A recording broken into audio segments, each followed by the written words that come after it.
Right.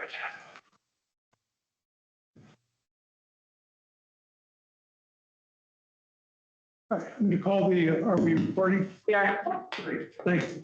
We call the work session to order. And we have. Your Honor. We don't have a discussion. Oh, sorry. Thank you. I'll call the council meeting to order. And will the clerk please call the roll? Councilmember Christy Camp here. Councilmember John Hagenow. Present. Oh, good, great. Councilmember Carol Kerr here. Councilmember Aaron Parmet. Hello. Councilmember Dan Sullivan. Here. Mayor Ken Riley. Present. There are 6 council members present. Thank you. Next slide, pledge of allegiance. Will you please stand for the pledge? Allegiance to the flag of the United States of America and to the republic for which it stands, one nation, under God, indivisible, with liberty and justice for all. Thank you.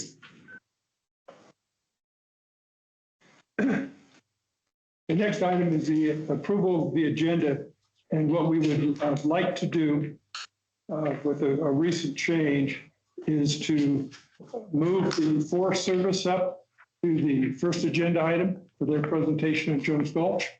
And then we'll continue on and except for the interview with the second candidate, Bree Christensen, we will not be conducting that interview. Is there any objection to modifying the agenda with those changes? All those in favor of modifying the agenda, those changes, say aye. Aye. Aye. Opposed? Aye. Thank you. It is approved. And with that, I'd like to introduce members from the Forest Service to come forward, talk about Jones Gulch. The information up on the screen. Yeah. Great, thank you. Hi, I'm Sarah Straley. I'm the Mountain Sports Administrator on the Dillon Range District, and I work with the ski area permits at all of the Summit County ski areas that operate on Forest Service land. And good afternoon, all. I'm Dave Biles. I'm the new district ranger for the Dillon Ranger District. Been in town now for, I think, 7 weeks. So really excited to be here to meet you today. Gabby, can you bring the presentation up? So some of you may have been part of the council when we last presented this in 2024. And we presented a closure of the Jones Gulch area adjacent to Keystone Resort that was dictated as part of the Bergman Bowl expansion, or decided upon as one of the measures to protect lynx as part of the Bergman Bowl expansion. And when we presented, and we had a NEPA process and had a public comment period and also presented to council, we received some very insightful comments, and we adjusted the proposal based on that. We took a pause and adjusted the proposal for the closure area. And so everyone received the briefing document that shows the proposed closure in 2026, which was based on some wildlife biologist recommendations. And How are we coming on the presentation? oh yeah, Thank you so much. I'm getting it. Thank you so much for the briefing. so we took the feedback into account and realized that yes, people do recreate from the bottom of Jones Gulch up, especially most accessible from the Settlers Creek Estates neighborhood. And we decided that based on our observations, we did some trail cam works for the remainder of the 2024 winter and saw that yes, people do recreate that way, coming up from the bottom, skiing up the Ida Bell Mine Road. And because of that being a really clean and clear boundary, we moved and very, very clear to describe that boundary. We moved that boundary up to the Ida Bell Mine Road, south side of the Ida Bell Mine Road, and then the rest of it is concurrent with the Is this the presentation? There you go. Yeah, thank you. Yeah, that's the map. I was looking for like a presentation. No, it's just a busy document. Thank you. So on this map, you can see that in 2024, this was the whole proposal that we brought forward to council and the public. And now after some taking those comments into consideration and some more investigation on how recreation is used that area, we brought it down below the Idabel Mine Road here, just to the south of the Idabel Mine Road. And the rest of it is still concurrent with the closed boundary of the ski area. And then there is one area that's in the valley below Independence Peak that we to close off the polygon, but that area is really inaccessible and hard to reach by most average recreationists. So we felt like this met the need for protecting lynx habitat from incursions by really skiers from the ski area. And so what we're looking for today is some alignment so that when we move forward with this closure that we have the support of the Keystone Council. Questions? Yeah. Aaron? Just clarifying this, the Forest Service's intent is for this to remain a winter closure and not to extend into summer. That's not Correct. changed. Yeah, so winter closure. So if you scroll down on the map, please. You can see the bottom part of it, and it has the, there you go. So yeah, if you just keep going up here. So this is what the closure order would show annually, November 1st to April 30th, and it has a 5-year lifespan until it would be up for renewal. So it would expire at the end of April in 31. Would there be mandatory reporting of individuals who ended up in that area and had to call for rescue by those who perform the rescue? We would coordinate with the county and the ski area. I mean, yeah. Just like we do with any other issue. It wouldn't be anything like a different kind of model. Okay. I didn't know what the penalties for some hapless visitor who ended up where they shouldn't be would be. Would that be different from the federal point of view as opposed to the Colorado Skier Safety Act? You want to take that one about enforcement? Yeah, I mean, enforcement's kind of tricky. The closure order is to support the ski resort in what the Fish and Wildlife Service request was, in that analysis. Obviously, people shouldn't be tucking lines, so it falls under that aspect. I think anytime that it's federally investigated by our law enforcement, it's a case-by-case situation.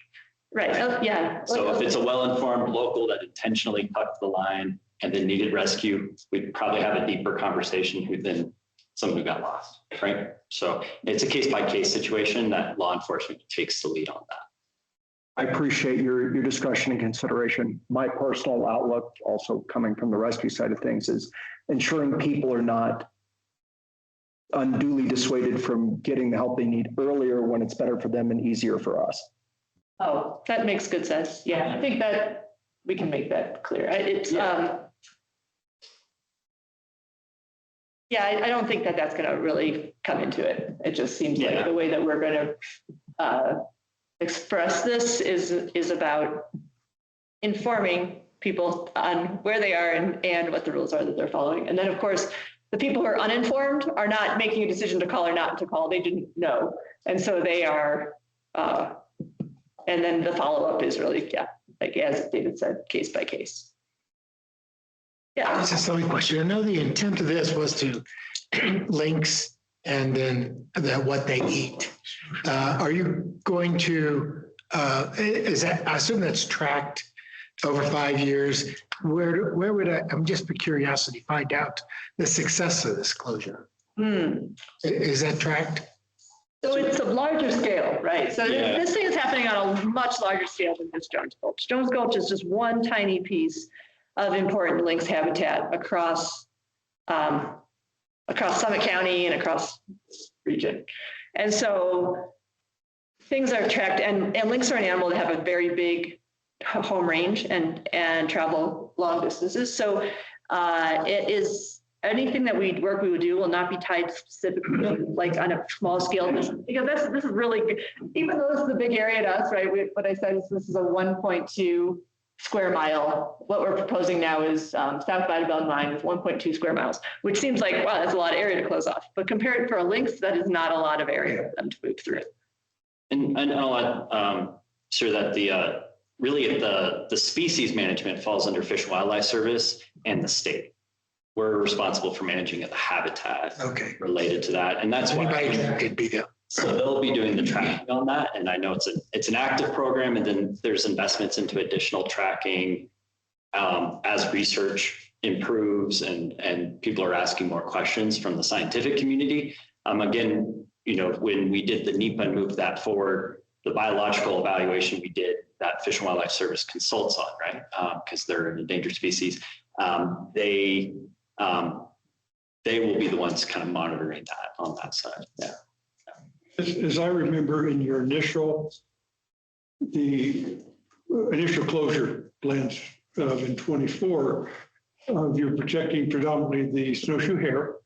And there was some discussion in there, I believe, of some encounters and numbers of hare in this area that were identified in this area to show that, yes, this is a habitat for the snowshoe hare.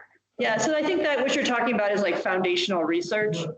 And so that's kind of like settled as to what the U.S. Fish and Wildlife has determined is. Are they going to be in this 5-year period tracking any of that same information to say, yes, we do see snowshoe hare in the closure area? So that's honestly exactly why we're doing a 5-year closure order, not something longer than that. That's our typical window to then come back and see where the research is updated. Because even since 24, there's been additional research on recreation and visitor impacts to lynx migratory patterns and use patterns, not just the snowshoe hare part of the equation. Right. Again, the science around the species really sits with Fish and Wildlife Service.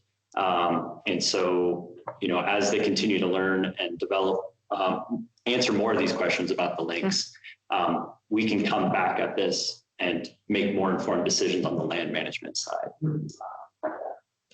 Quick question, and thank you for stepping back and relooking this. It's a good sign. And some of our questions are just for our general education.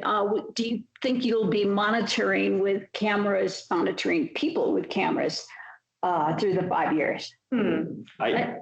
We don't have any plans. I mean, we typically are very mindful when we go to monitor the public. If we need to address a specific management question, then we will. But otherwise, we don't invest in the trail monitoring or general. Okay. Specifically to find out where people were already recreating. Exactly. So we did that. That was a response we took in 24 in response to the comments about, hey, this is an area where I recreate.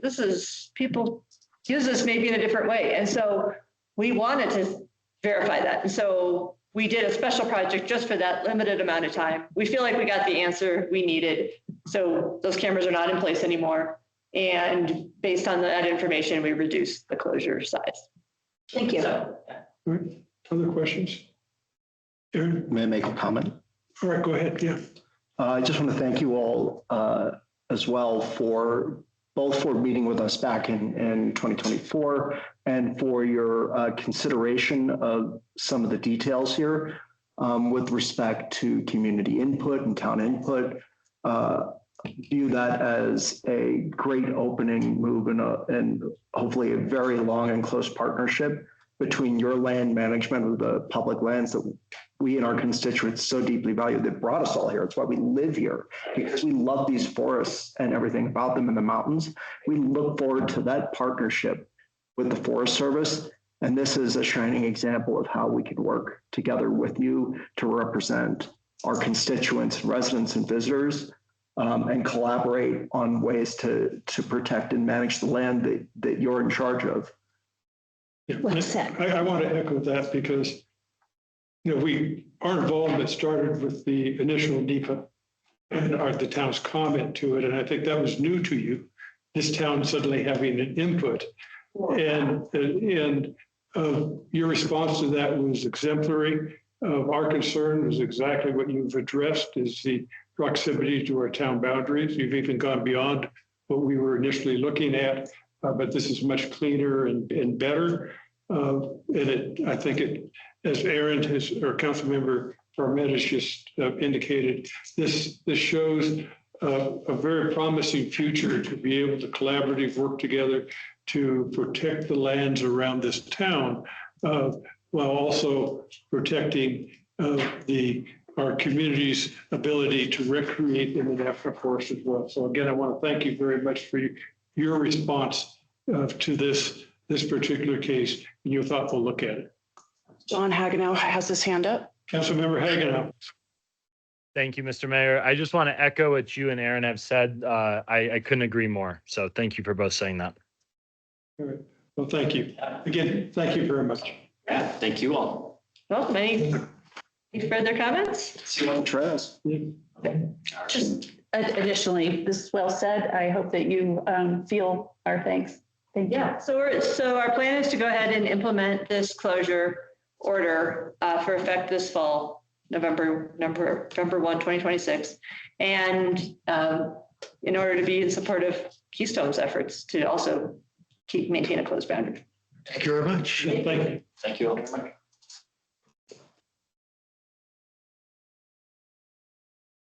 The next order of business is really the interviews for the council vacancy. But prior to going through those interviews, we'd like to discuss the voting process that we will be using, that we can use tonight. Our bylaws require, technically, without change, would have us use Bob's rules, which would be a single vote, high vote automatically wins. And if there's a tie, you draw lots for the winner. That could very easily result in either a candidate of 1 or 2 votes becoming our next council member. Councilmember Sullivan and I have worked last week. We sent out a recommendation to the council for consideration, and it's a winnowing process based on an approval vote process. This is called nationally, it's called the STAR system, where after the interviews, we would each basically rank order each candidate or vote for acceptability in rank order from 6 to 1, 6 being the highest. 5 to 1 now, I'm saying 5 to 1, with 5 being the highest and 1 being the lowest. The total votes for each candidate would be totaled by the clerk, and the top 2 candidates would be selected for a runoff, and then we'd have an affirmative vote by the council to select the new council member.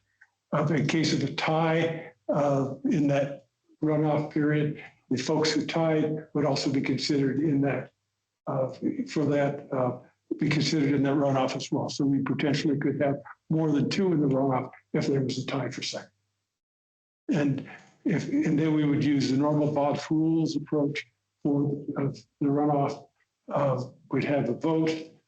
If there was a tie in that vote, it'd be a draw for the winner. If there is not a tie, then the person with the majority of votes would be the new council member.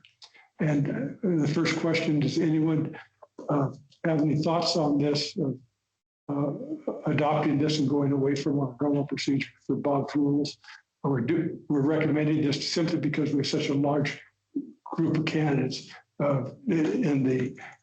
to simplify the process, hopefully get to selecting the right council member for us.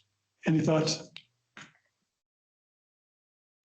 So my sense was that you were proposing what you call the STAR. Yeah. I'm fine with that. One of the reasons I'm happy to do something differently is that I've never been particularly enamored of the idea that a final vote would be a toss of a coin.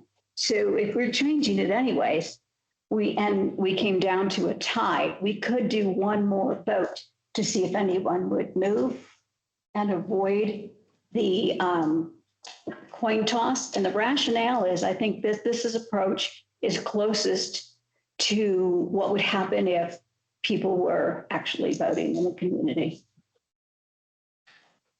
What are your thoughts? I agree with that. That's the part that I got uncomfortable with is, we've restructured it to give a weighted full consideration, and then we would still get down to the tie situation and not. Because we have an even number of council members, that's why you run into it. Right, and if I may clarify, so if twice in a row it's tied, then yes, All right, toss the coin makes All right. sense. that's fine. Anyone have any objections to that? Then as. Wait, does he have an objection to that? No, I liked the presentation. The only change we're making is in the final vote, there's a tie, we vote one more time to confirm the tie. And if That would be do it my right- only suggestion, because I was worried if we had one tie, then we'd be going to a hat draw. All right, Okay. can I have a motion? Fine, well, Can I have a motion to that in this case? Sure, I move to approve this process with the amendment of a second vote if there's a tie. The STAR process. In the STAR process. Second. All those in favor, say aye. Aye. Opposed? Approved. Now ask our attorney, did we create any problems with this? No, there's no problem. Bob's rule of order allows you to do an alternative process by motion. I would like to point out the attorney was involved somewhat in the process as well. All right. With that, Oh, perfect timing. is, you have the list of candidates here, is Vivian. It would be Neil Chamberlain. What? Neil Oh, Chamberlain. you're, There's two remotes. So Neil is. oh, got you. That is. Yep. Got you. So Neil Chamberlain? Yes, I'm here. Great. Well, welcome, Neil. Thank you. And we appreciate, we recognize that your absence from Keystone was undoubtedly planned well before the interview process and the announcement of the vacancy was made. So we appreciate you taking the time to conduct this virtual interview with us. And what we're going to go through is we're going to go through, we have a series of questions we'd like to ask you. We'll ask the same questions. Can you turn on your video? Let me see. It's on before.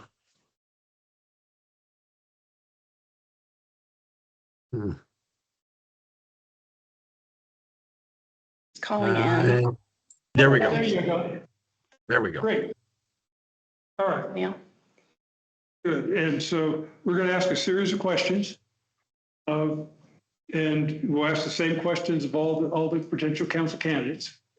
And we will, at the conclusion of the process of the interviews, we will have an opportunity to vote and discuss the potential candidates and then vote for the selection of the candidate. We hope to be finished with this process sometime probably between 6 and 7 o'clock this evening.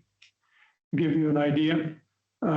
And the intent would be for the selected candidate to be able to become a council member. At that point, we would swear them in as a member of the council, and then they would be able to participate in the remainder of the council meeting this evening. So that gives you an idea of the process we're going through. You being remote, I don't know if you're going to be able to, if you're selected, if you're able to attend the remainder of the meetings. I'm sorry. Am I going to be able to attend? Well, would you be able to? Yeah, I don't know if you would be able to or not. That question doesn't weigh on ours, should not weigh at all on ours this evening. Yeah. So anyway, Okay. I mean, I had a 50th year, excuse me, college reunion, which was not missable. So that's why I am where I am. So, all right. the answer to that question doesn't really matter. So let me go ahead and start. And tell us, please, can you give me a brief biography of yourself and tell us why you're interested in serving on our council and what your thoughts are about the town's first 2 years? Well, named Neil Chamberlain, age 72, grew up in New Jersey. I am right now in the East. Attended Princeton University, graduated in 1976. I was in the municipal bond industry for approximately 32 years, both in Colorado, excuse me, and in New York, mostly on the municipal finance side. We were involved with, again, the financing of many public projects, as you can imagine. Worked for 6 different brokerage firms, actually maybe 7, and have 2 children.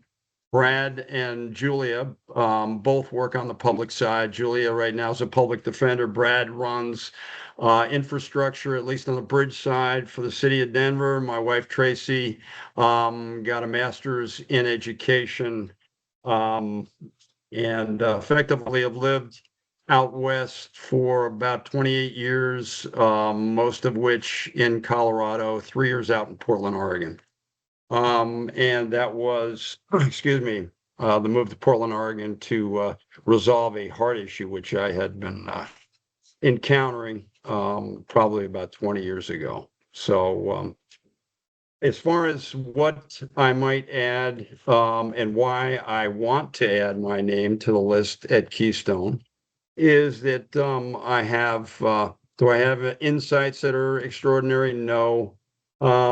I have the ability, I believe, since I was, again, on the Wall Street side, to put private and public together. I've run 2 fire mitigation programs, one in Jefferson County.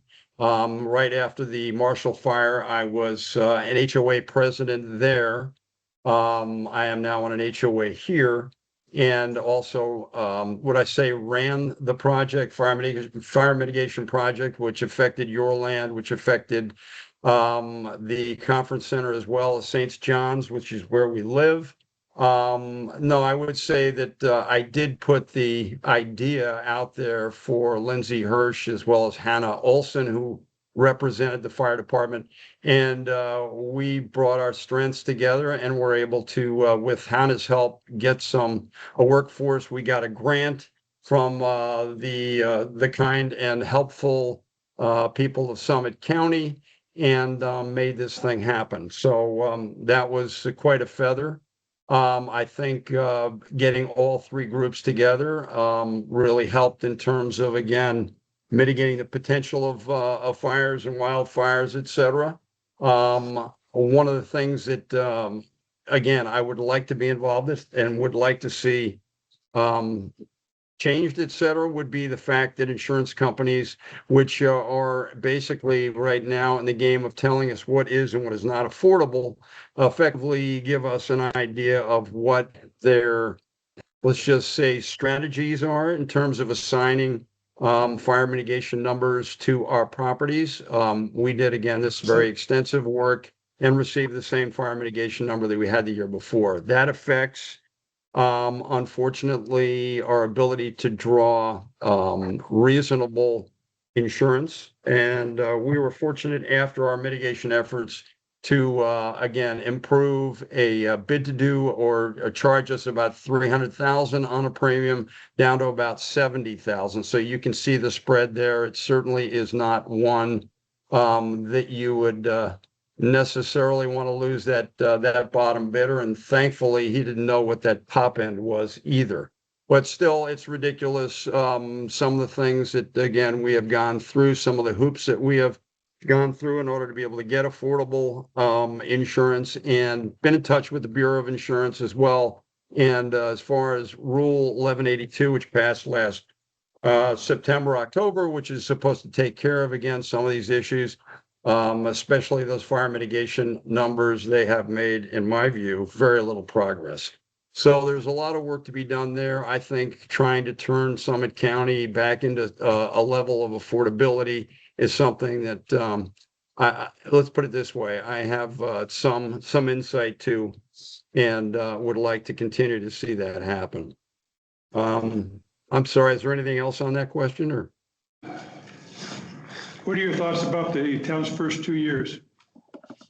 Oh, I'm impressed with what you guys are up to. I do believe you give a clear, concise message of where you are. I think you are placed around the recreational side as well as the practical one. Haven't heard much in terms of the economics, but we know that that is intimately tied to tourism. And certainly we had a rather terrible winter. Hoping that the summer is also improved, because things like sales tax affordability, as I said, in order to be able to pay our budgets and make improvements and continue to make our county and our town safe, require money. And right now that could be difficult if we continue to see again some of the same prospects we saw in 25, 26. So I like what you guys are up to. I've come to a number of meetings. Again, Lindsay and I got to know each other, and again, I'm impressed with the leadership. Thank you. Councilmember Hagenow? Thank you, Mr. Mayor. Neil, thanks so much for taking the time. I heard that the Memorial Day weekend was pretty wet out there in the northeast side of the country. So if you could send or bring some of that back with you, we'd really appreciate that. I've already asked them if we could pipe it west, believe me. Yeah, just right over that continental divide. My question, quite honestly, I think you've hit on a lot of this. So if you want to be brief and just kind of sum it up again, we're asking all of these just to be fair and consistent with all of the applicants. But if you could tell us about some previous experience on a governing board, whether it's business, government, nonprofit, HOA, or another, what have you learned from that experience, and how do you think it would help you at the Keystone Council? And then from a second part, what would you bring from your work and life experiences to the council? Well, let's do the first part. And I will just give you, again, my experiences on an HOA called the Lodges in Jefferson County. My experience there was a bit eye-opening. My experience as a vice president and then as a president was at the point whereby the Marshall Fire began, which had a tremendous impact on the way that we operated. We initially went, there was a thicket of maybe 50 trees to our east, and a grammar school, a Jefferson County Grammar School there as well. Made an appeal to the recreational group at the county, and said, if we do the chopping, in other words, take the limbs down, which will protect us as well as protect the grammar school next door, what do you think in terms of again, helping us chip what the byproduct is and then removing it? We went through that drill for about 3 weeks, 4 weeks. They came back and said, you have a partner. So that's what we did. We took care of probably 3-4 acres. But we also limbed down various sections of that grammar school, making sure it was ultimately very safe. Actually, the county itself of Jefferson, it was actually Denver came into our neighborhood as well. They owned some property in Evergreen, and they began to, again, clear cut and do some of the things that Summit County's been doing for years. But that was the first time we had witnessed that in probably 23 years. So not saying that we were an inspiration to those folks, but let's put it this way. We went first, we got it done. We took some heat from various folks inside the community, as in you're taking limbs off our beautiful trees and we're losing our wildlife look. And of course, our counter there was, you really don't want to lose your homes. We saw what happened over in Boulder. We're in a similar situation. Eventually, the tide turned. People began to realize or recognize what potential danger we might be in, and they began to comply. Because again, in this was a townhouse scenario whereby that the way that the law works actually is if you basically cut their lawn and maintain their outdoors, you, the HOA, own that. So we had a very, how do we say it, quite a break there between what the law actually says and implies and what these folks wanted to do. It took us a long time. We listened to a lot of opinion. But we eventually got done what we needed to do. We respected people's opinions. Again, it is their property, but as I said, the rule in the law actually kind of dictates otherwise once you maintain it for as long as we had, which was somewhere around 20, 25 years. So that is an example, again, of looking at a situation. We felt we didn't have a lot of time just because that Marshall Fire kind of hit hard, hit fast, and just devastated so many people that it took us probably 6 months, but we got our act together and we cleaned that place up. So. Perfect. Well, thank you for that. I think on to the next question. Councilmember Camp. Thank you. Town council requires a significant time commitment, usually 2 meetings a month, lasting about 5 hours each, reading extensive packet materials prior to meetings, and often attending other committees or organizations' meetings. How will this fit in your other commitments? Oh, let's see. Well, I can certainly tell you that I have gone to, again, let's not be boring, but, I've gone to a number of wildfire meetings. I've gone to an insurance meeting at the adult center, which included, again, the chief of the Bureau of Insurance. Again, we have attended, or I have attended various other entities. I've gone and met with the Dillon Police Department, trying to discuss with them how we handle unruly guests over at St. John. How do we, again, enforce some of the bylaws on our books when people are smoking and partying and dogs are off leash and chaos reigns? So, I put the time in, certainly, as a board member over at St. John, to learn about various topics, to investigate various solutions. And quite frankly, we have discovered that there are solutions that are there, but very difficult from an enforcement standpoint. I mean, I think Dillon Police Department's recommendation was, go out and buy some signs and put those signs, no smoking here, no dog off leash. It's a very difficult scenario when someone has been sleeping in their car all night in your garage. And the fumes have been coming out and they've lost track of time, and you knock on their window and they effectively, they don't like the intrusion. So we have been involved in a number of situations that cross from bylaw to safety to protocol to bylaws in general. So as far as the timing, I am retired. Doesn't sound like it, but yes, I am retired, and 5 hours a week plus some reading would be fine.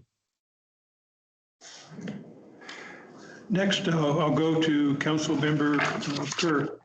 Hi, Neil. I'm Carol Kerr. This is Hi, a Carol. simple one. Are you Sure. participating now or planning to participate in a professional or personal activity that could lead to or even be perceived as a conflict of interest with your town council responsibilities? Well, the only other participation I have, an obligation I have right now is as a board member running the finance committee over at St. John, and I don't see any apparent conflicts there. Great, thanks. Thank you. Sure. Councilmember Hagan out. Thank you, Mr. Mayor. Neil, would you be able to describe for us what you think the role of a council member is and who you would represent as a council member? Oh, well, I think a role of a council member certainly is one that is educated on the topic, is there for consultation, and to voice an opinion, and to do the right thing, I think, for the majority of the people in the community that they might represent. Now, is that easily done? Is it obvious? Probably not at all times. But I think, I have seen the other side of the equation where folks have gotten on boards and either, took a contract or tried to exploit something without proper consultation, et cetera, and all of that. I don't see myself as a council member, again, performing the police function, but I do think it's much more of a consultative, thoughtful approach that is necessary in solving problems. And what problems might Summit County and Keystone itself face over the next 5 to 10 years? I have got to believe if we have a winter like we just had, we might be out there trying to figure out how to finance some things. That's for sure. I am an expert, again, from that side of the equation. Affordability, again, I'm already talking to that from the standpoint of I talk to insurance companies. I ask them, what do you need? I ask them about their fire mitigation numbers. These are the sorts of things that are going to keep people in place in a place like Keystone and throughout the county, as well as those that, again, may not be or may be actually performing the menial jobs that, from an illegal immigration side may no longer be in the area. We need workers. I know you people over time have done a nice job in creating affordable housing for, again, our workforce, our seasonal workforce. But I think those efforts need to be continued, and I think we could be in for some rough waters over the next year or two. So anyway, I think I could be helpful under that scheme. The second part. Yep. And a second part to that, Neil, is when council must make difficult or even controversial decisions, how do you represent the best interest of the public and consider the interest of community groups with differing or opposing ideas for specific issues? Well, as I said before, in some of the examples I've given, where I've been put in that sort of situation, I believe that you have to account for opinion. That might be all opinion. Some of that opinion may be off the mark, et cetera, but you need to be aware of what the thought on the matter is, even from, again, a contrasting, if you will, a contrasting opinion from the one you hold. And you must be open-minded enough to be able to listen and then take that information and impart it, maybe even sway your own opinion to some degree, mollify it, accentuate it, whatever the word might be, such that you get, again, the best result you possibly can out of the situation. I mean, again, sometimes, you probably have faced emergency type situations where you don't have that much time. It's more of a reaction, a gut react, rather than something that's more contemplated and much more orchestrated. But I think in most instances, it will be, again, more of the orchestrated than the emergency type scenario. So I think that's, again, what the role of advisor, consultative councilman would be. Thank you. Thank you. And Councilmember Permit. Hi, I'm Aaron Parmet. Nice to meet you. Nice to meet you. Questions about public involvement. What are your thoughts about how the town council engages community members now and how we can encourage public involvement in town? That's since I've gone to a number of your meetings, and it hasn't been standing room only. Now that's a difficult question. I do think obviously, having an online capability is and a video capability, I think is a great start. I know you do that and you should do that. And I in terms of getting people interested in their own governments, I don't know. I guess it's an age-old question, isn't it? But there are some topics that you have experts in the field, I am sure, within the township itself. It would be nice to know who can help and who has ideas if in fact, again, things go perhaps the wrong way. I don't really have much other than those thoughts on the matter. But it would be nice to be able to tap into talent, tap into expertise, and tap into experience. And I'm sure you folks have more than enough. But again, there may come a problem here and there that, could use a slightly different twist, et cetera. All right. Well, again, thank you. And I'll turn to Councilmember Sullivan. Hi, Neil. Dan Sullivan here. Hey, Dan. Yeah. What do you feel How you? are the what's that? You I said, how you doing? Great. What do you feel are the community's most important needs and how should the town address them? That's my first question. Well, I've said it before, Dan, and I would think affordability. I would think that, again, some folks that own properties from a commercial standpoint, as in renting, et cetera, may find things to be somewhat difficult if we have another season like we just had, another ski season like we just had. I would think that, again, I don't know the finances of the municipal entity Keystone. I do understand from what I read in the papers that Summit County has had a huge fall off in terms of revenue. I would expect the same thing to have happened in Keystone.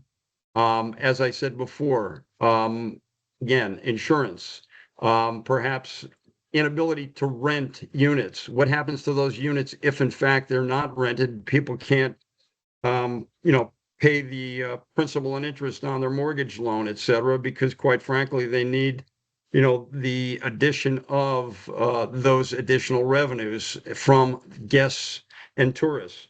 That would be the financial side, I think, is pretty critical item right now, of which, again, I have been involved in such things for a long time. So. Along those lines, government provides services which require funding, like you talked about.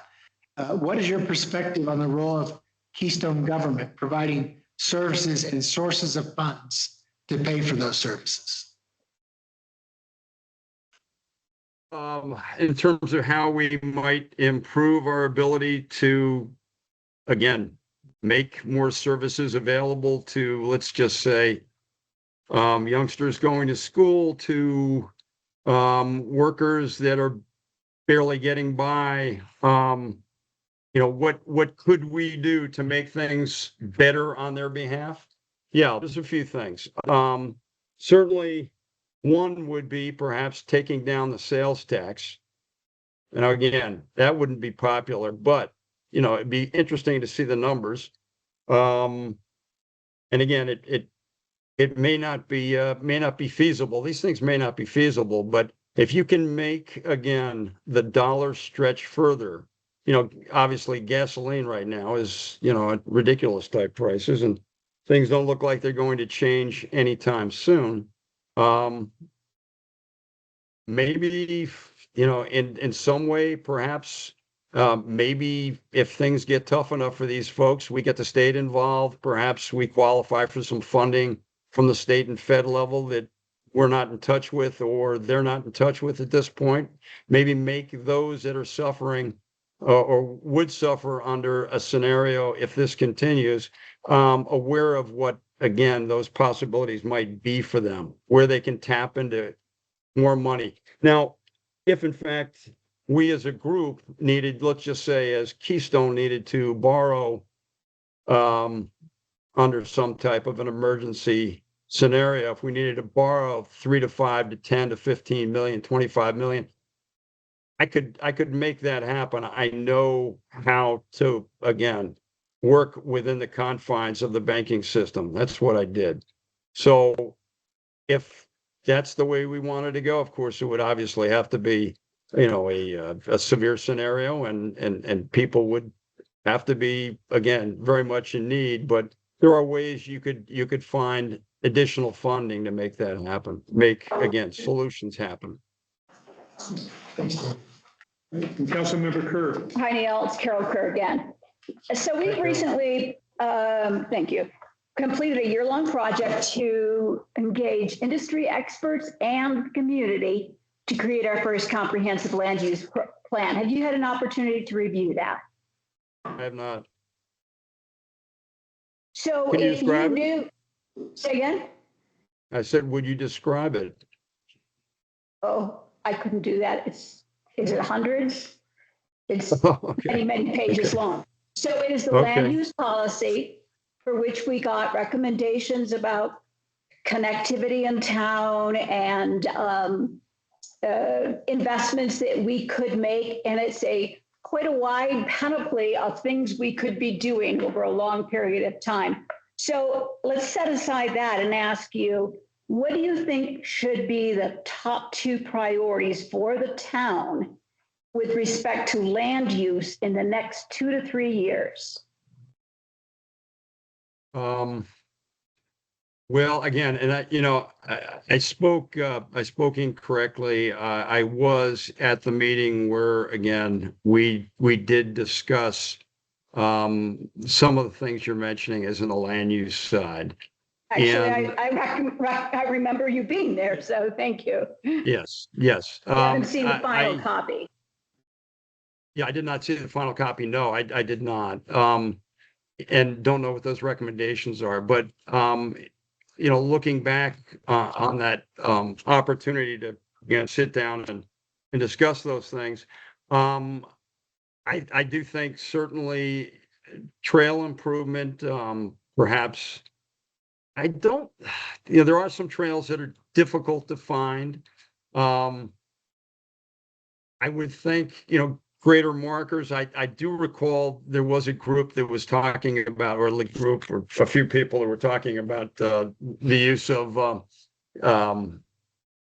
lifts and that sort of thing to move you around town, which I thought to be somewhat too expensive and probably a little clumsy. But I would think, again, the town of Keystone right now, it's, as far as I'm concerned, has, again, wonderful recreational opportunities. And from a hiking standpoint, well-defined, marked trails with some type of maybe an online capability of looking up those trails, finding distance, finding elevation, that would be somewhat helpful.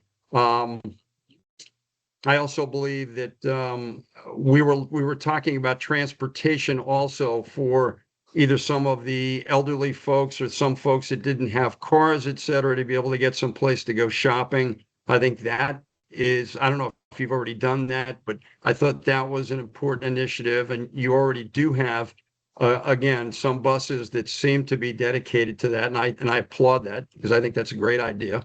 I don't see, again, a large population of children, et cetera, on that side. And I do believe right now they go to school probably over Swan Mountain, which obviously is very clumsy. And hopefully that'll be resolved soon. But I do think that clearly working on the recreational aspect of Keystone, of which it is its strength, is the way to go. Thank you. And finally, wrapping up, Councilmember Camp. Thank you. Thank you so much for your interest in our town. And I look forward to sharing more insights that you have. My question is, what are the 2 to 3 most important issues you believe the town should address in the next 10 years?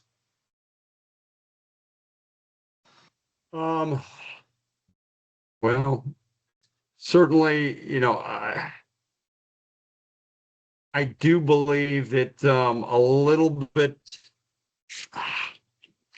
I'd like to say we could live without our visitors and our guests. We can't. We know that. I do believe that we need probably a little better control around some of the condos, et cetera, just to make things safer. I do worry about the groups. We were all young at one time, and I worry about the groups that are out partying, smoking cigarettes outside our place and do other things. I think that safety is a major concern, especially now that we may be entering into what I would consider to be a very, let's just say, a very delicate year for fires and other things. So I would think that we should continue to fire mitigate in a big, big way. I also believe that we continue to explore and develop as much recreational areas as we possibly can. I know Keystone's pretty tapped out, but the additions, the Bergman Bowl, et cetera, I think has brought a lot of people over to Keystone that really didn't have perhaps Keystone in the mix. We need to work on doing those things to be competitive with our neighbors, et cetera. I also think, again, a reasonable transportation service, whatever that might include, to get people to the other side. I mean, let's face it, the Summit bus routes are wonderful. But even during the shoulder seasons, again, perhaps an easier way to get downtown, perhaps over the other side of the hill without taking a bus to, let's say, Frisco, or let's say Dillon, then Frisco, and then to Breck is just a little too clanky. But I would continue to work, as I said before. I think our major concern is making Keystone again a tourist stop, a ski stop, and I think we're well on our way to doing that. O'Neill, thank you very much for taking the time for the interview today. We appreciated your answers and appreciated your, again, excuse me, the time that you've taken. Sure. Again, thank you for listening. Yeah. Again, we'll be making a decision probably in the next couple of hours. And if you're available, please come on back in and find out the results of, and you've given us a lot to think about. Again, thank you for being here today. Thank you.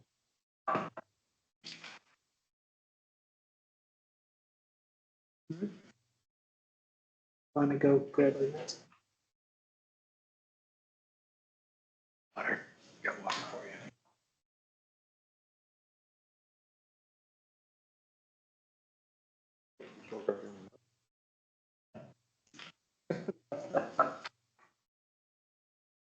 But then, in the day, you like to save the day.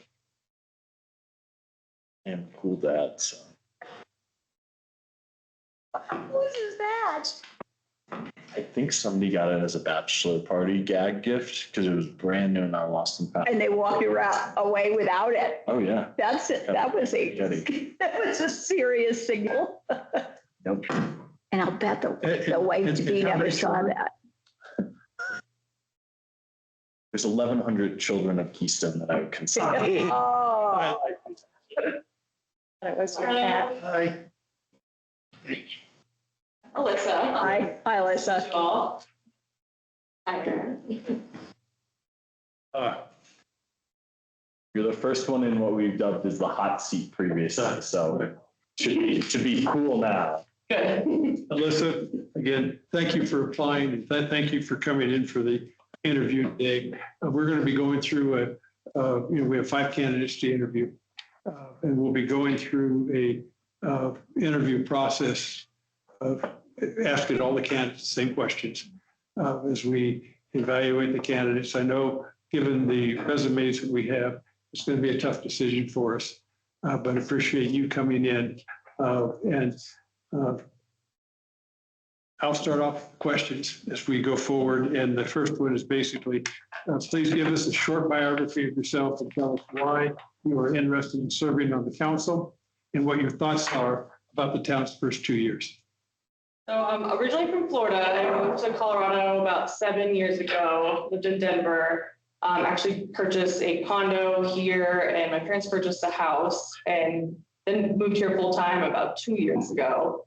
But I've been coming here since I was 5 years old skiing. So I think I had the experience of a tourist then, and then we also short-term rented our house to renters. So I was able to manage that and get the experience of not only dealing with the renters, but also the property management company. So that was a fun experience. And now we intentionally only rent our condo to full-time residents who work in the county. I work remote for a clinical trials coordination program, running clinical trials for ophthalmology. Yeah, that's it. All right.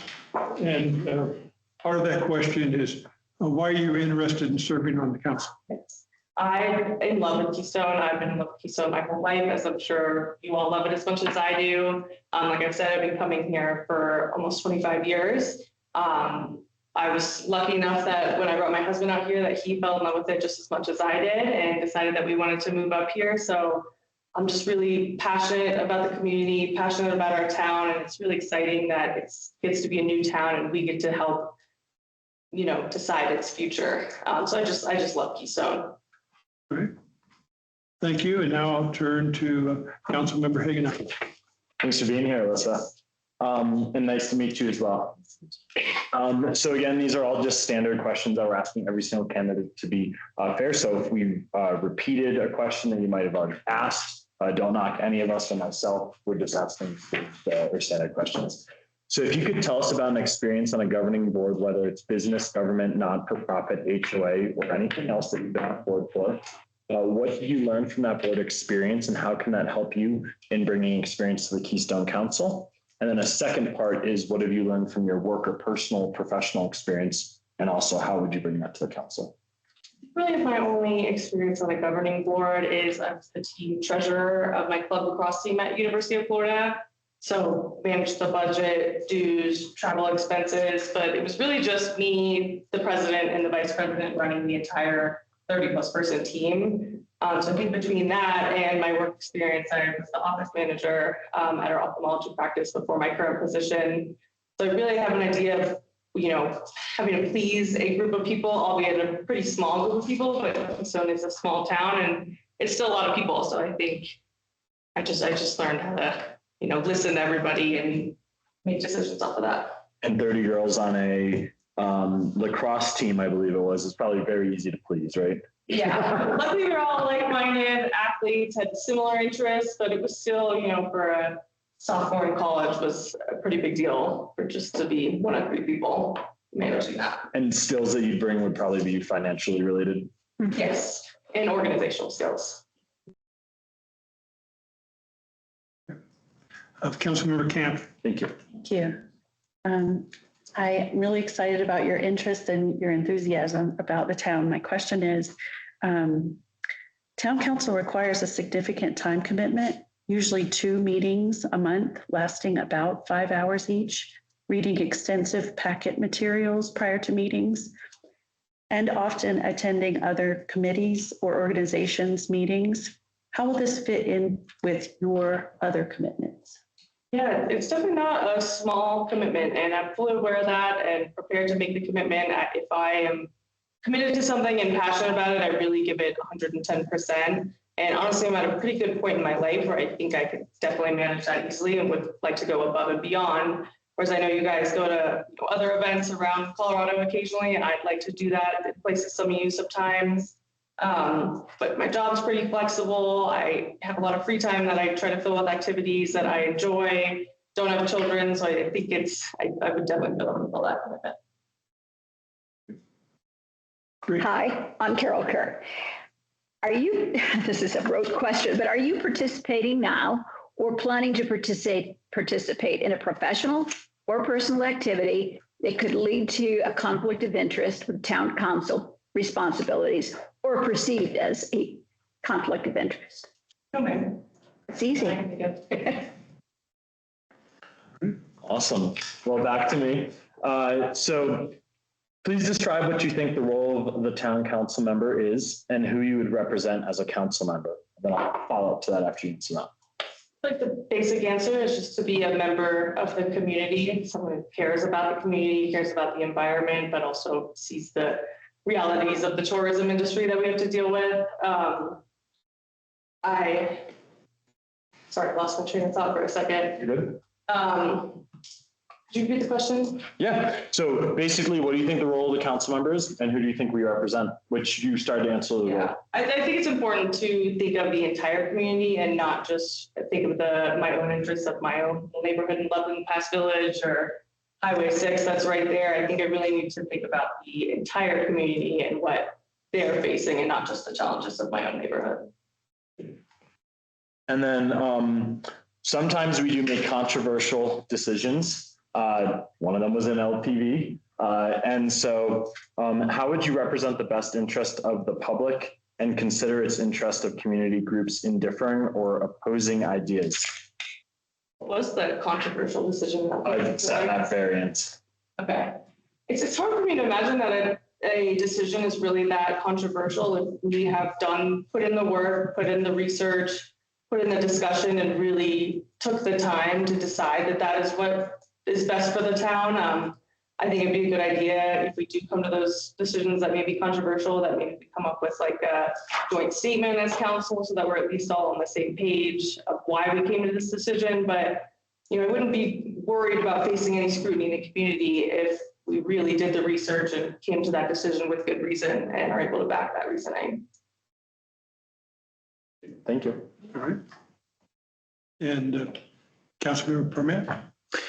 This question is about public involvement. Also, hi, welcome. What are your thoughts about how the town and council engages the community members now and how we can encourage public involvement in the town? I did a little research on this beforehand, and I feel like you guys are doing a pretty good job. I think the website is extremely informative. I know that you are at town events trying to have discussions or tables set up. I know that you're sending out surveys. I believe there's a newsletter. So I think you're doing all the right things, but I think we can always be doing something more. I think we're still missing some part of the community that maybe doesn't see that stuff. I mean, even myself, until I went out and saw this information on my own, I didn't really know it was out there. Really, we're doing a lot. I think the only thing we could do differently is like put up flyers around town about the information on the website or with the newsletter information or updates from council. But yeah, we're doing a lot of good work, or you guys are, but there's always more that can be done. And there is a part of the community I feel like we're not reaching yet. Okay, what part of the community do you think we're not reaching? Maybe young people like myself. Like I said, I had to look up the website when I was thinking about town council to find all this information. But also, I know we have a lot of older members in our community that may not be as technological savvy and may prefer things on paper or even via mail. If the budget allows, we could send out mail newsletters, stuff like that. So I mean, we're definitely reaching people. And I think our community has a lot of similar interests in the environment and short-term rentals and whatnot. But I think we just need to reach everybody and consistently put information out there and be loud and be kind of annoying so that people know what's going on. And if they see a topic that interests them, feel compelled to speak up about it. Hi, listen, I'm Dan. What do you feel are the community's most immediate needs and how should the town address them? Immediate needs would be, I feel like that's different from what our most important needs are. I think our most important needs are like workforce housing and housing affordability, as well as environment conservation, but I don't know if I consider those immediate needs. I feel like the immediate needs would maybe be like US 6 pedestrian safety and the issues with short-term renters, just because that's a really hot topic in our community, both of those. So I want our community to feel like we are making efforts that make a difference, whereas they see stuff with, you know, the workforce housing that may not apply to long-term residents. They may not like think that we're doing stuff in their best interest. So I think immediate needs are those things that are directly affecting the people that live here every day, but those may not be the most important long-term needs of the community. Kind of as a follow-on to that, funding. Government provides services which require funding. What is your perspective on the role of Keystone government providing those services and sources of funds to pay for those services? Yes, I think where tourism becomes such an important part, you know, as much as I want to have our residents' best interests in mind, I don't think we can have the town of Keystone without the second homeowners, without the tourists and short-term renters. So those people bring in money. So I think prioritizing those things like the resort and workforce housing will bring in more money that we can then use for things like the environment conservation and things that actually matter to full-time residents. Thank you. And I think it's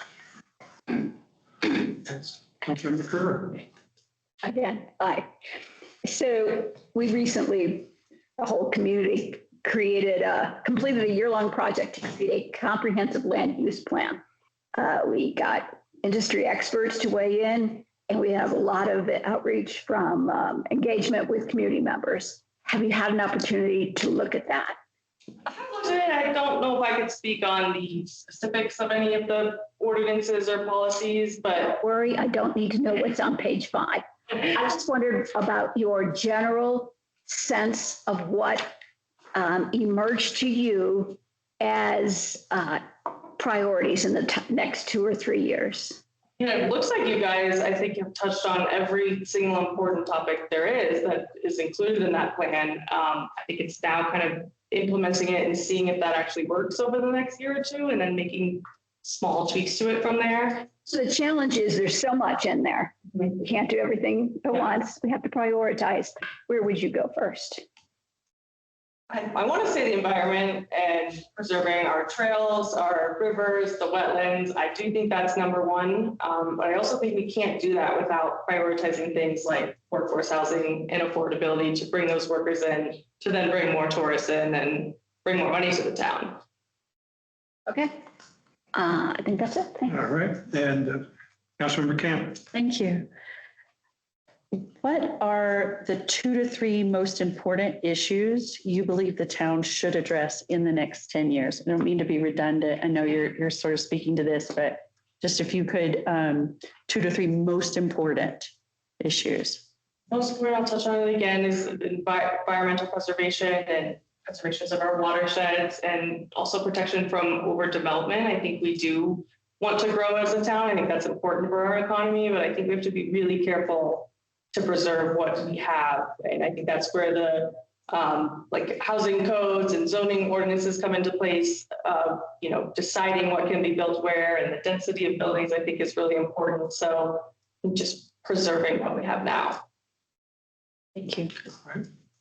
Again, I want to thank you very much, Melissa, for coming in.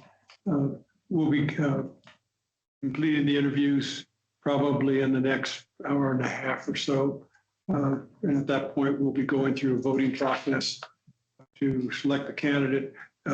If you're available, the candidate that is selected, if they're available, we'll swear them in this evening, and they'll be allowed to participate in the rest of the council meetings. Mr. Mayor, Yeah. I know previously we've asked additional questions that have come up during the course of the questions or from the applicant's material. I know that the last applicant, due to time, we might not have had the same ability to do that, but due to the time of this one, would we be able to ask a few questions based on the material provided and the answers provided? As long as we are fair and make sure that other candidates get the same type of questions. Yeah, and the last several times we've filled vacancies, we've gathered questions based on the material. So I'd like based on what they've said. Yeah, Like a basically. Right, specific follow up. question I for asked a question, I just specific. want to make sure we're balanced. Yes, totally. Go ahead. Thank you, Mr. Mayor. So the trails and environment, you mentioned as being one of the biggest, and I believe at one point you did say like your top priority. And I don't expect you to know like where the trail goes from the county to the town to the Forest Service and whatnot, but kind of would like a perspective from you on how you think the town, county, and Forest Service, which are the three major purveyors of open space, I'll call them, in the area, can work together to advance that number one priority that you mentioned? Or how should that relationship work? Yeah, I know you guys do already work together. I know there's the open space committee and you work with the Friends of the Dillon Ranger District and stuff like that. Honestly, I feel like we could open up another committee, not just the open space, it's something specifically to trail preservation and preservation of the environment. So I think that maybe opening up another committee would be a good idea to not only go out and be on those trails and monitor what the issues are, but that to come into town council and speak with you guys and speak with the ranger service about what they see. Thank you. Any other questions? Right. Again, thank you very much for coming in today, and we should have an answer probably in the next hour and a half or so. Thank you for your time. Thank you. Thank you guys. Thank you.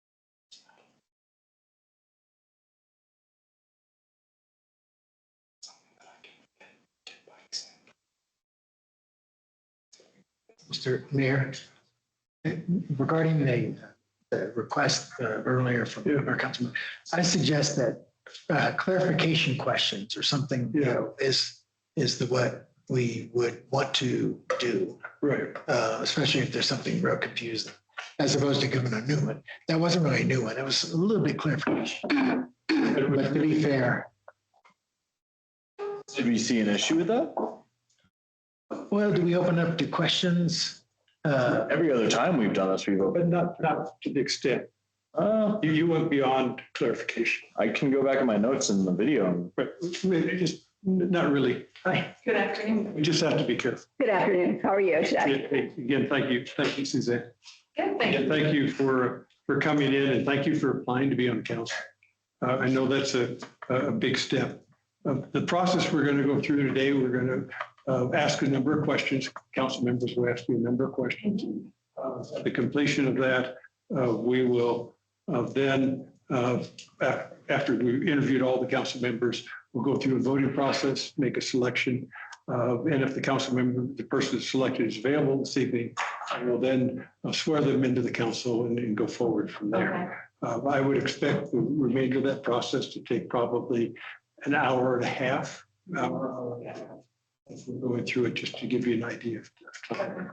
But again, thank you for coming in, and I'll start off with the first question.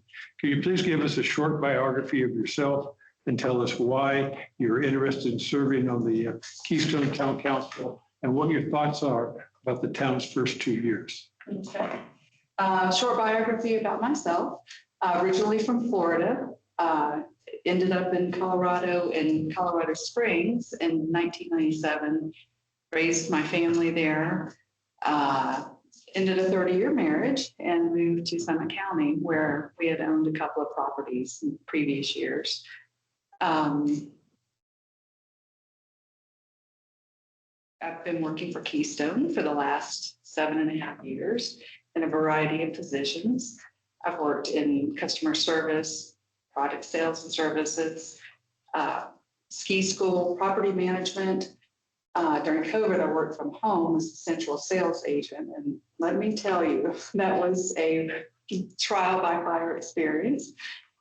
That spring of 22, 4 years ago, a friend who had been promoted to the manager of the transportation department was walking by as we were shutting down ski school. And he asked me what I was going to do that summer. And I said, I hadn't figured that out yet. And he said, you need to come work in transportation and let me train you. You'll get your CDL. And I said, sure, why not? You know, it wasn't in my bingo cards. Just like applying to be a council member for Keystone. But and so I've been working for the transportation department for the last 4 years. I know every pothole in this town, every nook and cranny. I see all kinds of things because I work days and nights. Keystone's first 2 years, I am just now coming up to speed. And I feel like there's been a lot of groundwork that's been being laid, and now the more visible parts of the council's work is just kind of coming into focus with the trails, you know, the wayfinding signage, the plans for 4th of July, the discussions about a community center. I really appreciate the sidewalk in front of Brightwood, where I live. And I feel like I have a unique bag of experience and education that would allow me to serve in the role in a very meaningful and productive way. All right.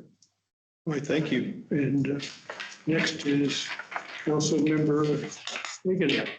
Thank you, Mr. Mayor, and thank you for being here. These questions, we're kind of all going to ask the same ones for every single candidate. So if you have hit on some of these already, I apologize. Don't knock myself or any of the other council members. They're just standard. So this question is going to be about your skills and experience. Specifically, we're wondering if you've served on any governing boards, whether it be business, government, not-for-profit, HOA, or anything else similar. And what did you learn from that board experience, and how would you bring that board experience to Keystone? So that's the first part, basically board experience. How would you bring it to Keystone? And then any experience from your professional or work life, and how would you also bring that to the council? Okay, I did serve briefly on a board in Colorado Springs. It was with the Episcopal Women's Thrift House. And my experience with that was, I'm going to be honest, it was too many cooks in the kitchen. And I don't feel like I really, contributed in a meaningful way. My business experience, I included in my resume only my most recent experience.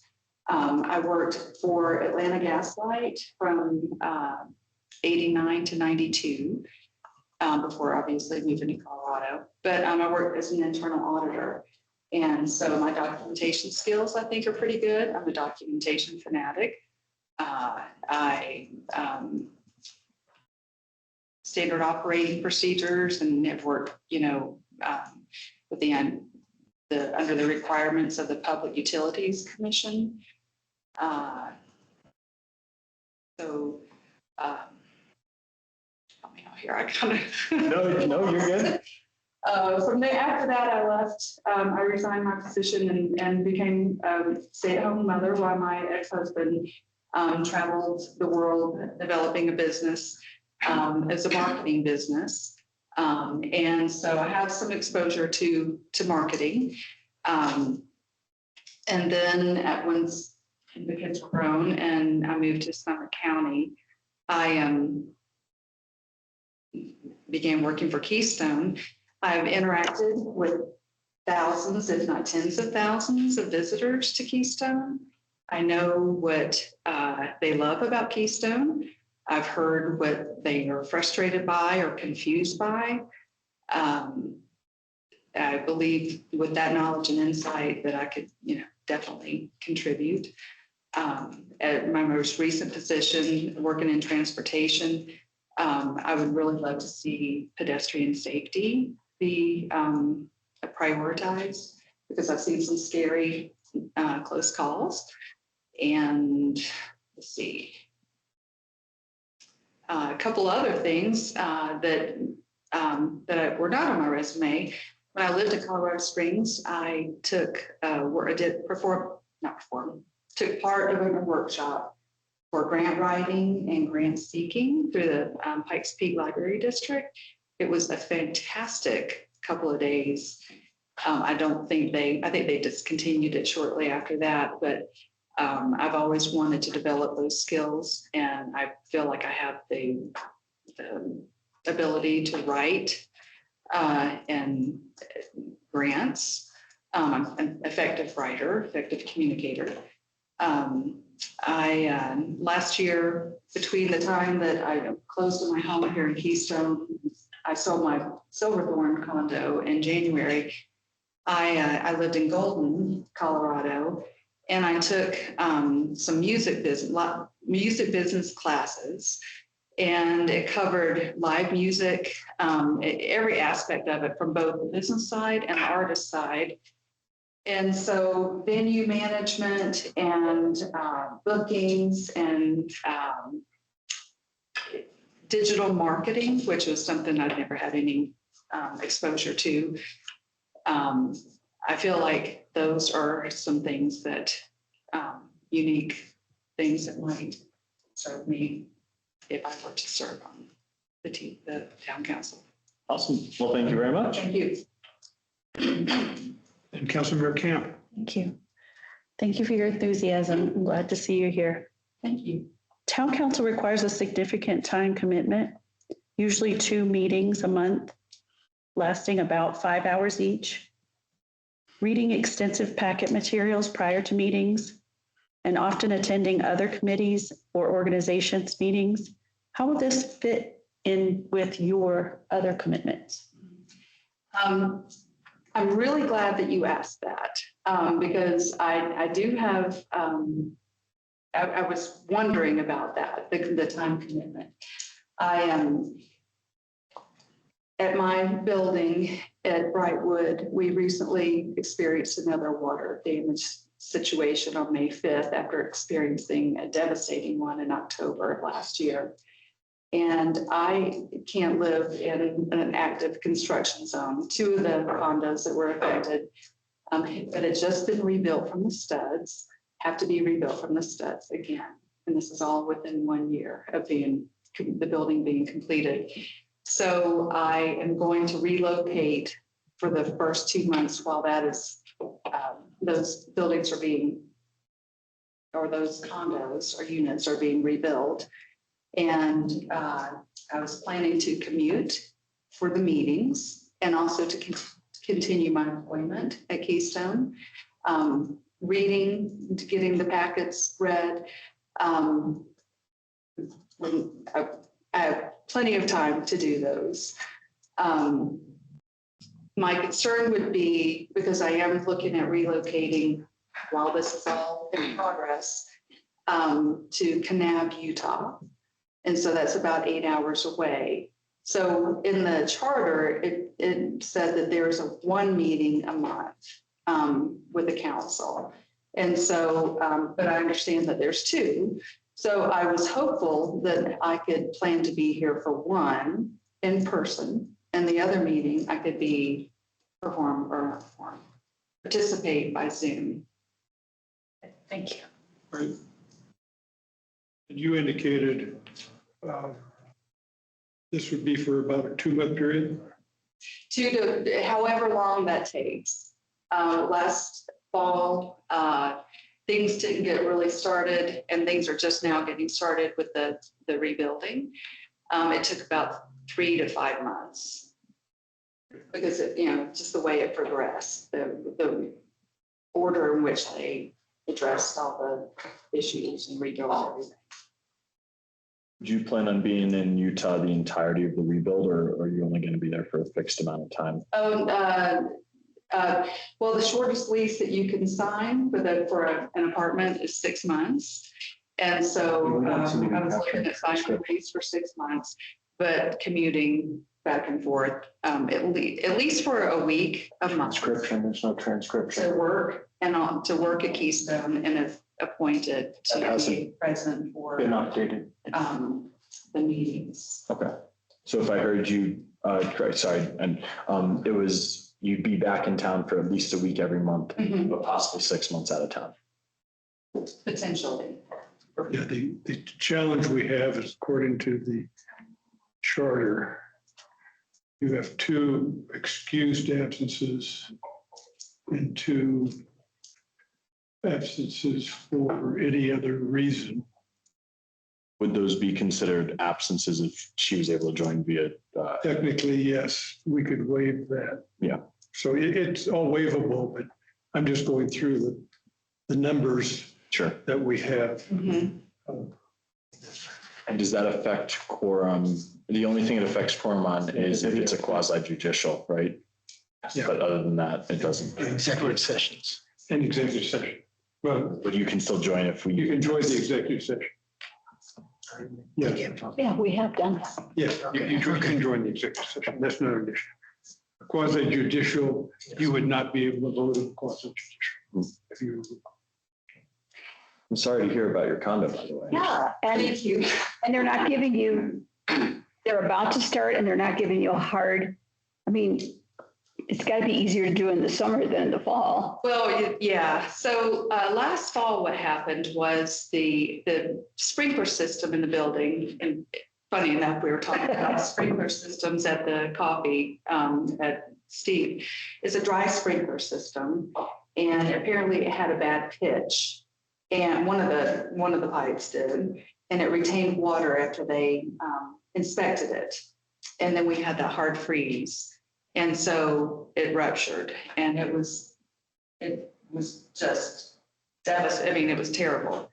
This time, there was a unit that a private contractor was working in, and they bumped one of the sprinkler heads, which are not recessed, and set off the sprinkler system for that unit, and it flooded the unit below it, which happens to be 2 doors over from me. So those 2 have to be rebuilt instead.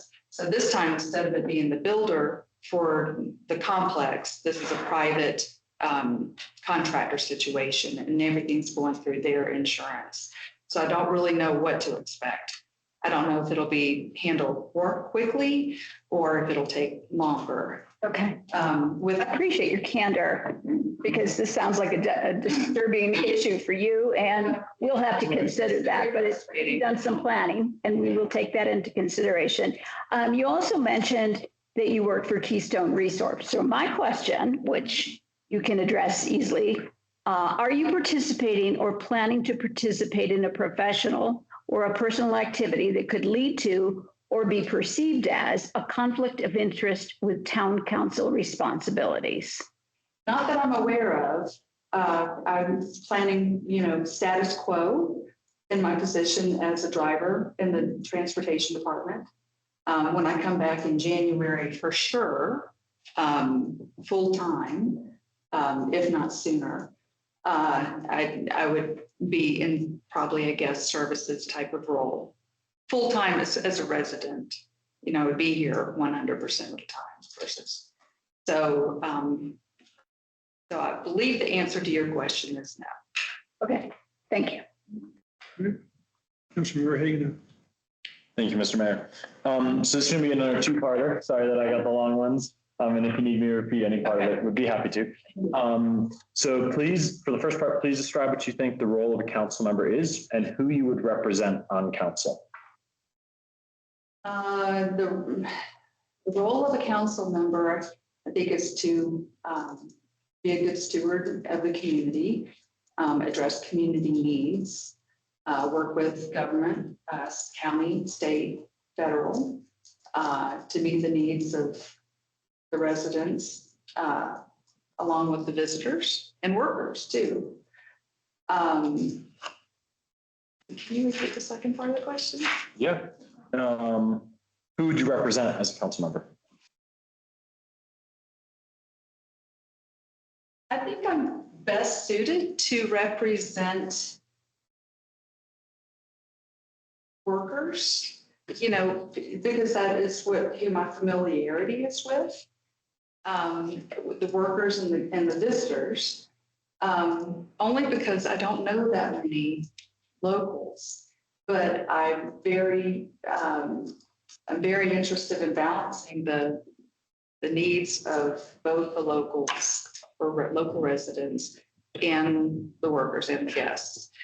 And just to expand on that a little bit, after attending the presentation on the state of the river down in the Silverthorne Pavilion, water is something that I think locals, visitors, and workers affects all of them. I haven't slept, I don't think I've had a good night's sleep since that presentation.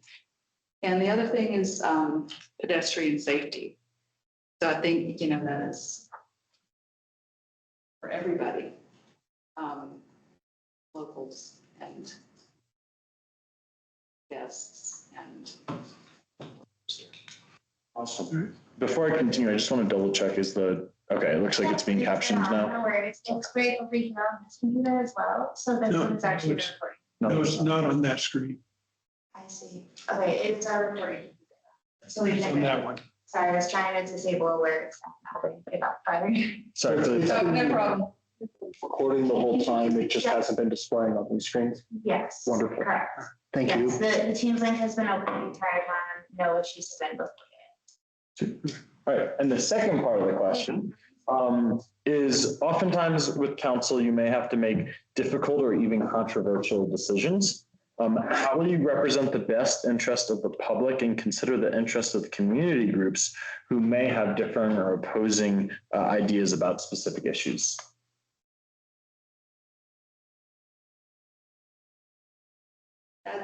That is something that I will have, that's a skill I'll have to develop and learn, not having been in a position such as this before.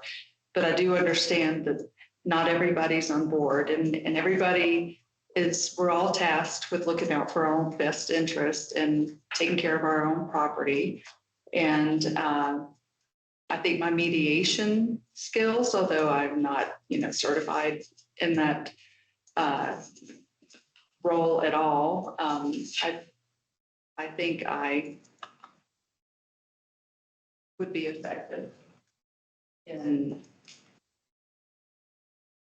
working with people. I think in most cases, listening, people want to be heard, especially when they're emotional and, have some anxiety about what are desires to see things in a certain way. You listen to them. And then when things calm down, you invite them to have a mature and calm conversation. Because emotions can kind of skew. All right. Well, thank you very much. You're welcome. Thank you. Councilmember Permit. My question is about public involvement. Mhm. What are your thoughts about how the town and council engages community members now and how we can encourage public involvement in the town? Great question. The coffee with the council is what caught my attention and drew me in and kind of brought me here today, to be honest with you, hearing about how the city is functioning and some things on the docket or whatever. Referring back to those classes that I took when I lived in Golden between my two residents, the digital marketing really kind of blew my mind as far as its reach and the ability to fine tune your audience, your target audience. It can be extremely narrow. It can be, extremely broad. And I feel like in today's society, digital marketing is probably one of the biggest ways to engage or get community involved. Just getting that communication out there so they know what's going on. Thank you for your answer and thank you for coming. Thank you. Hi, I'm Dan. Our ships would have passed at AGL. I was a contractor there for many years. Are you really? How about that? Mine's on community needs. What do you feel are the community's most immediate needs and how should the town address them? I think pedestrian safety is one of the top needs. How would I personally address it? That intersection at Razor Drive, I know that it's something that is, everybody's concerned about. And I thought a lot about it. I know the DOT doesn't really have any interest in putting the stoplight there. I've seen crossing sections where, they have these flags that illuminate or whatever, and people can take them out of like a canister and carry them across and deposit them on the other side of the road once they cross. I was thinking about this earlier today, and I thought, instead of a yellow flashing light when people push the crosswalk button, I wondered about a red flashing light. As a driver for Keystone, I've never been really sure if the light was flashing and there was nobody in the crosswalk, if I'm still supposed to stop or not. And so I thought, a red flashing light is, there's no ambiguity there, right? So that piece is the pedestrian safety. The other part of the questions, it has to be about that water. Our water situation is, and I think everybody kind of knew that it was bad, but that presentation really, put the numbers out there, and they were indisputable how bad it is. And that part, I'm not really sure what I would do to address it. Conservation, messaging is, critical. Being junior water rights holders, and we're, vulnerable to the senior water rights holders down the river. They've agreed to do their part for conservation. But if the junior water rights holders don't do their part, then the senior water rights holders can, demand that water be shut off to the junior water rights holders, as I understand it. So I would address it with some very urgent messaging, probably through digital media, in one way for conservation. Let your car get dirty. Don't watch your car, don't water your lawns. I'm already It's going to be. I'm already there with a dirty car. So my second question is kind of more broad on funding and the role of government. But government provides services which require funding.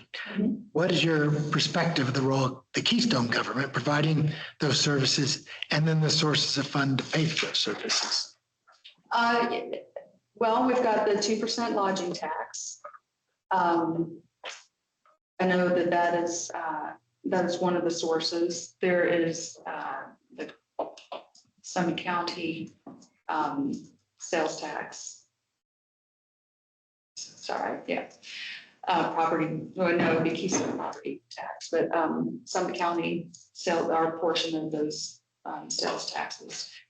From the state government, I don't remember the fund, but I know that we get some money from the state government for housing. Sorry. Right, there's housing. And so what was the other part of your question? Well, what's the perspective of the role of the Keystone government as you balance services and funding? Okay, well, many of those funding is designated for certain avenues. And so to be good stewards, keep good records, documentation. I'm not sure exactly what you're asking, but hopefully I'm addressing it. You know a lot about our funds. That's good. Yeah, I've been down a little bit from last year. Right. Scary. Councilmember Kerr. Suzanne. The town recently completed its year-long project to create a comprehensive land use policy. And to do so, we invited in a lot of industry experts and a lot of community engagement. Have you had an opportunity to review the comprehensive plan? I have reviewed it, yes. Anything?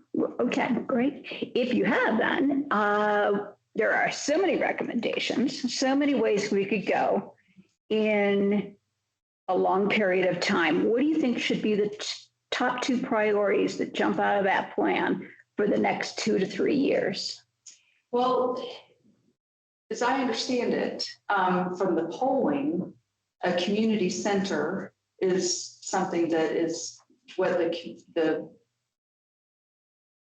people express, the residents, of a gathering place, kind of a central place.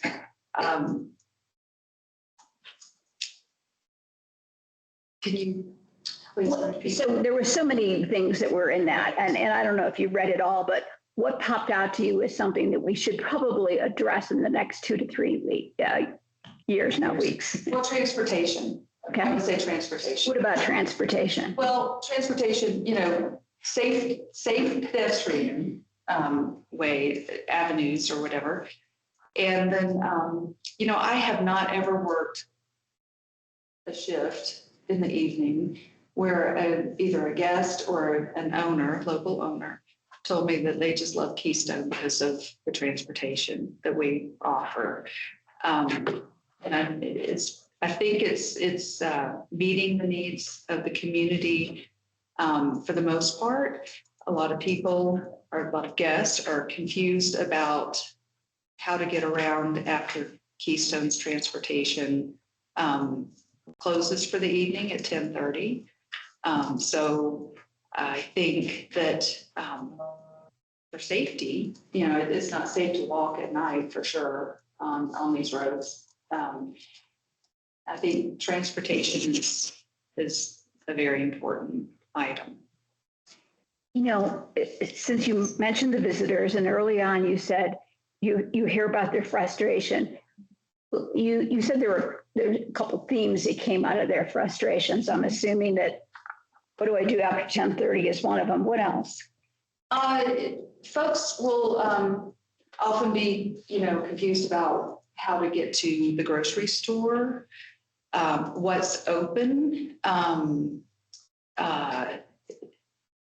to, how if they go, we drop them off at a stop so they can go to the Goat or Snake River, at 10 o'clock. They're like, how can I get back to where I'm staying?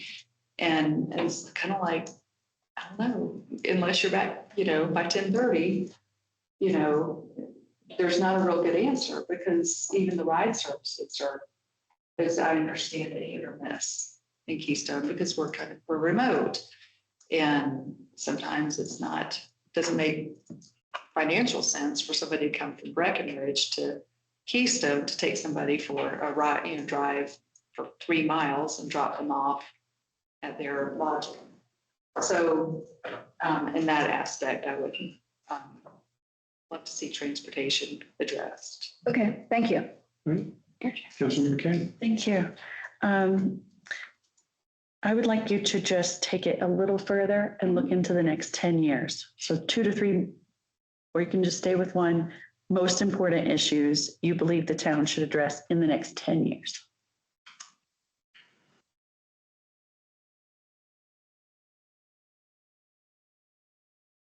Stick with transportation / pedestrian safety and water conservation.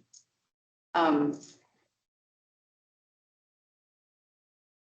very safety focused as a result of my job.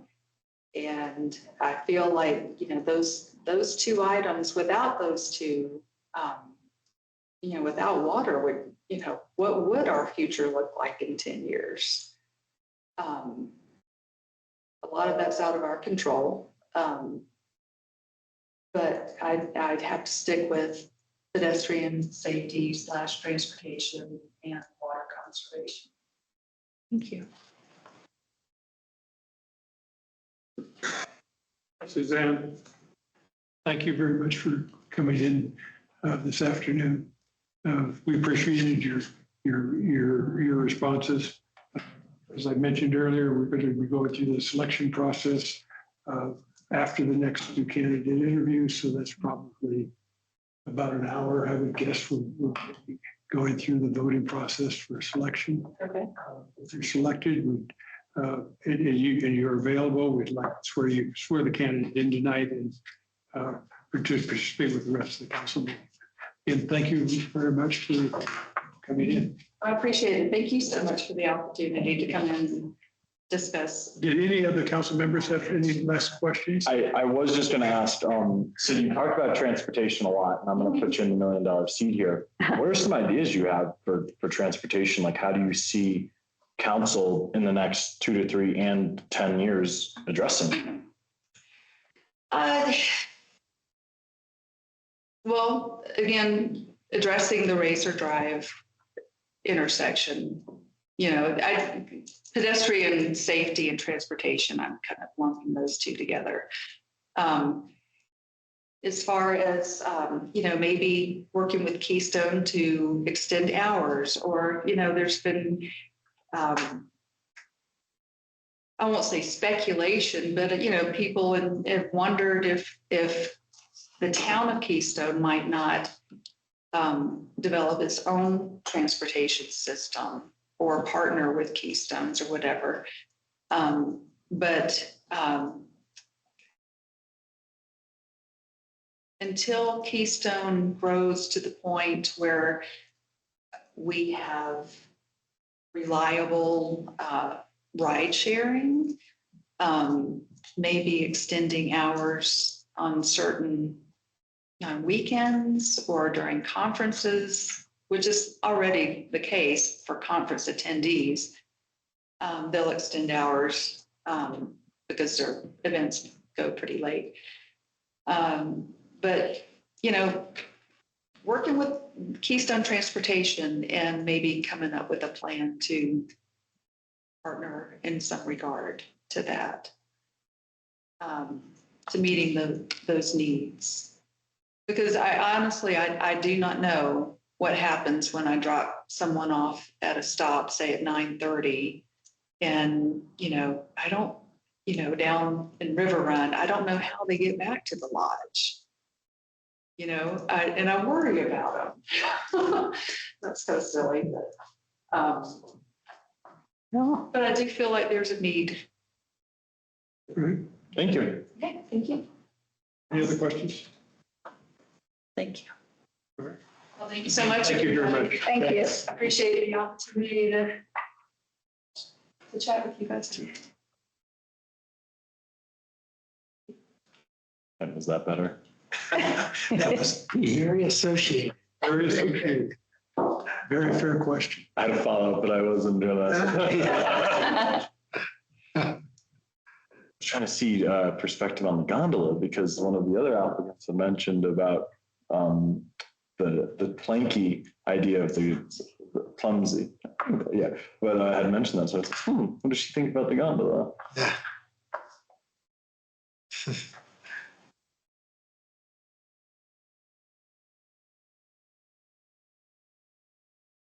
While we're waiting, I'm pleased that we have so many good people. Yeah. This is nice.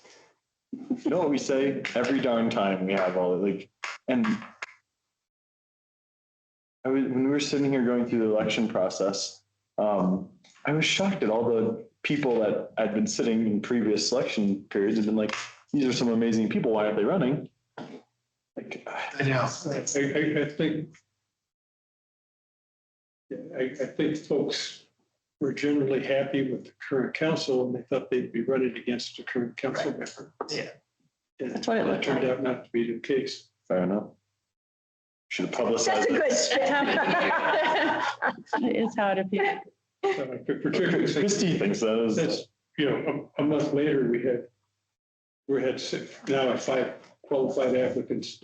And every time we've gone out for council members, we've got multiple high quality candidates. So since you did step up for the election, do you think the election seems more intimidating thing coming and facing us, which I don't think this is. I think it'd be the opposite. There's just two different types of Right. intimidation, that's just two different. I think this is more intimidating. So too. Um, I'm just saying that the election, just when it comes out, I guess it wasn't clear, that there were vacancies. Oh, I Yes, think it was clear. No, there weren't. When you looked at it, there were vacancies, but there were incumbents in every slot. But regardless of vacancies, just because there's an incumbent doesn't, and look at every other town in the county, just because there's an incumbent. Right. doesn't mean you That's- can't challenge it. Well, But But to Ken's point, It's a different feel. If I've attended these and I like what you guys are, and that's where I was standing is, Yeah. I like everybody here. I don't want to go against anyone. I think, Michael, those folks that got out and said they weren't running, I think all these folks would have been in the election. Yeah, maybe. I will say, I think that a couple of the folks have mentioned coffee with council, and I think Suzanne, and I don't want to quote, misquote her, I should say, just mentioned that's the reason she's here, right? I mean, that should go as evidence if we ever talk about coffee with council, but. True.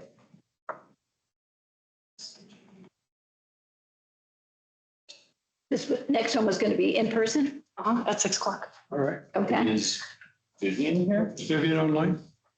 Not yet. Could you call her? Who's not here? Oh, It's for as a proposal, right, if Mr. Thomas is present, we did have, the majority of us had the opportunity to meet with Mr. Thomas during a previous interview process and ask very similar, if not the same questions. So that. What I propose is bring on the next candidate. If Mr. Thomas shows up after that, allow him to interview. If not, Kirk. Our last candidate, her son graduated from high school and today is their graduation party. So Earlier today. yeah, so we were trying to accommodate her at 6:30. So I'm not sure that she'll be available. So Can we do council business?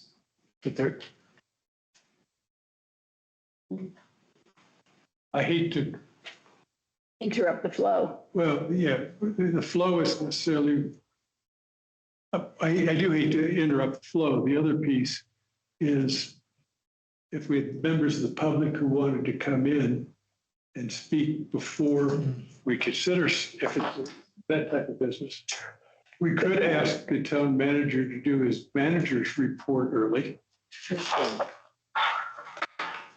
Rarely do anything to help us at that 9 p.m. Just the guy, you're the guy. Or 10:30 or 11, so go ahead. Why so early today? So actually, it's a relatively short manager's report. I'll start with our departments. You've pretty much seen what community development has been up to with our building code ordinances today. We've also Drew's been working real hard with Kindred to help them get their finals and their COs and their TCOs and their community space open. I'm really impressed with the work we did. Before, there seemed to be a conflict and lack of communication among Kindred and the county. They were kind of just passing by each other. I feel we've really settled the county issue entirely. And anything left to work out is a Kindred internal issue. Is there an update on what permits are done now in the last couple of weeks, or which ones are? There's not necessarily any additional, I'm sorry. No, go ahead. No. There's not necessarily any additional certificates of occupancy that have been pushed through in the last few weeks. We're just very close to the end. And there needs to be good coordination between the contractor and the building department and the ownership group. And occasionally those communications get a little muddled. And I think it's the rush at the end to get to close out. My understanding is that they're trying to get the last bit of their inspections done this week so that we can close everything out. Thank you. But that's, again, optimistic, right? So temper that a little bit.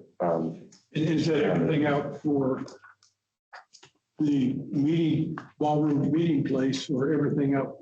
I assume phase 2 still has open items. Phase 2 still has open items. The ballroom is close, but there's still going to be some struggle there. And yeah, community development has been dealing with just your general spring. People coming in, getting their permits for the building season. Good question on that, Mr. Manager. And I think that we asked this a couple months ago, right, when the first delays came up. But are we anticipating with any delays with Kindred, material or immaterial impact to revenue streams that could be associated with any events that would have to be relocated off that property?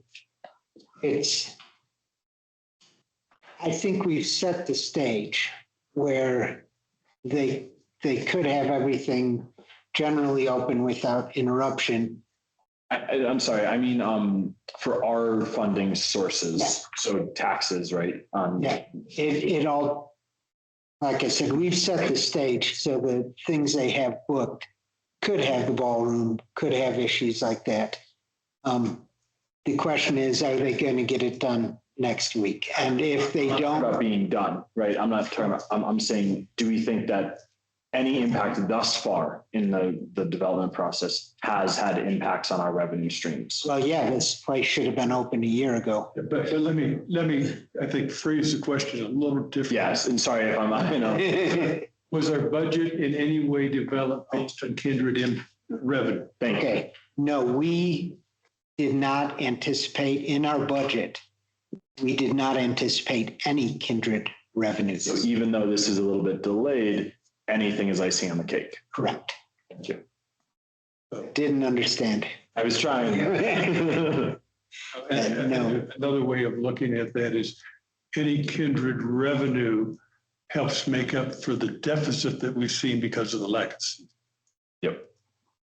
So, and at this point, even as you'll see in our financial report later, there is not anticipation of Kindred revenue, even though we now know it's going to be coming in, but until we have some sort of grasp on what that will look like. That's where we are. So Public Works, we're finalizing the contracts on our street sweeping, contract with the county to do noxious weed control for us this year. And we've got the medians, water flowing to them for the trees and the grass. So that's what's happened there. Can you speak a little bit more about your intent, how you're going to handle the trees? Yeah, absolutely. So I know before we talked about we have a lot of dead trees in our meetings. Having arborists come in and just take out the dead ones from all the medians. Thinking about it a little harder, we thought that might cause some conniptions with some of the local residents as they drove and just saw all the trees down. So instead, we're going to approach it a couple medians at a time, working from west to east, taking down. I'll step back even farther. We've discussed the fact that our medians need to be redone. And that's going to be an expensive project with lots of planning. I thoroughly anticipate when we redo our medians that we will retain the tree planters that are currently out there. They work, they have water if it's properly turned on and maintained. And there are quite a few healthy trees. So redoing the medians will most likely involve keeping the trees in those areas, mainly redoing where we have grass and such like that. So the plan is to do a couple medians at a time, start down at the west end, take out the dead trees and replace them so that there's not going to be a period with no trees in the medians. People will be able to see what the plan is. Plan is not to get rid of the trees. The plan is to replace the trees with healthy trees and working drip irrigation systems. So Thank you. Yeah.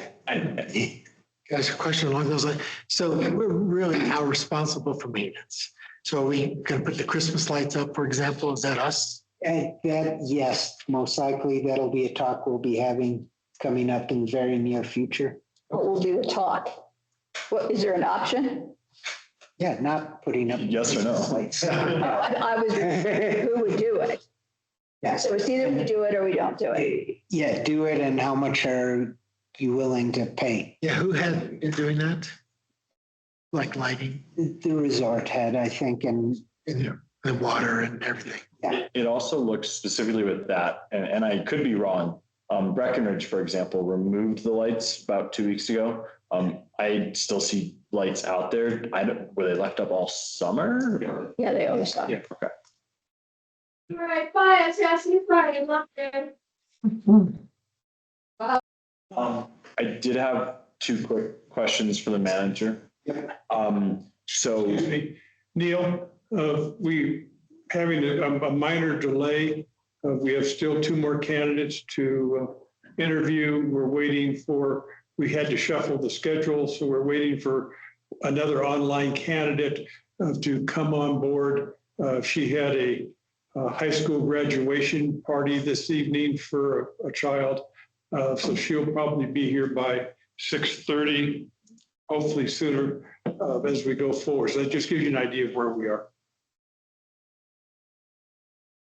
Mute. You're on mute. Enjoy your classmates. Enjoy your classmates as best you can. John? yes. So with I love the proposal for the trees. Thank you very much. Is there concern that the trees obviously have died for a reason, right? Are we just going to be replacing a dead tree with a nice live tree for 6 months and then it dies again? Or no, most of the reason these trees have died has been because of inconsistent watering. okay, so in theory, right, the water in the areas where the trees are either works or we wouldn't replace a dead tree with a new tree until the water works. Correct. Okay.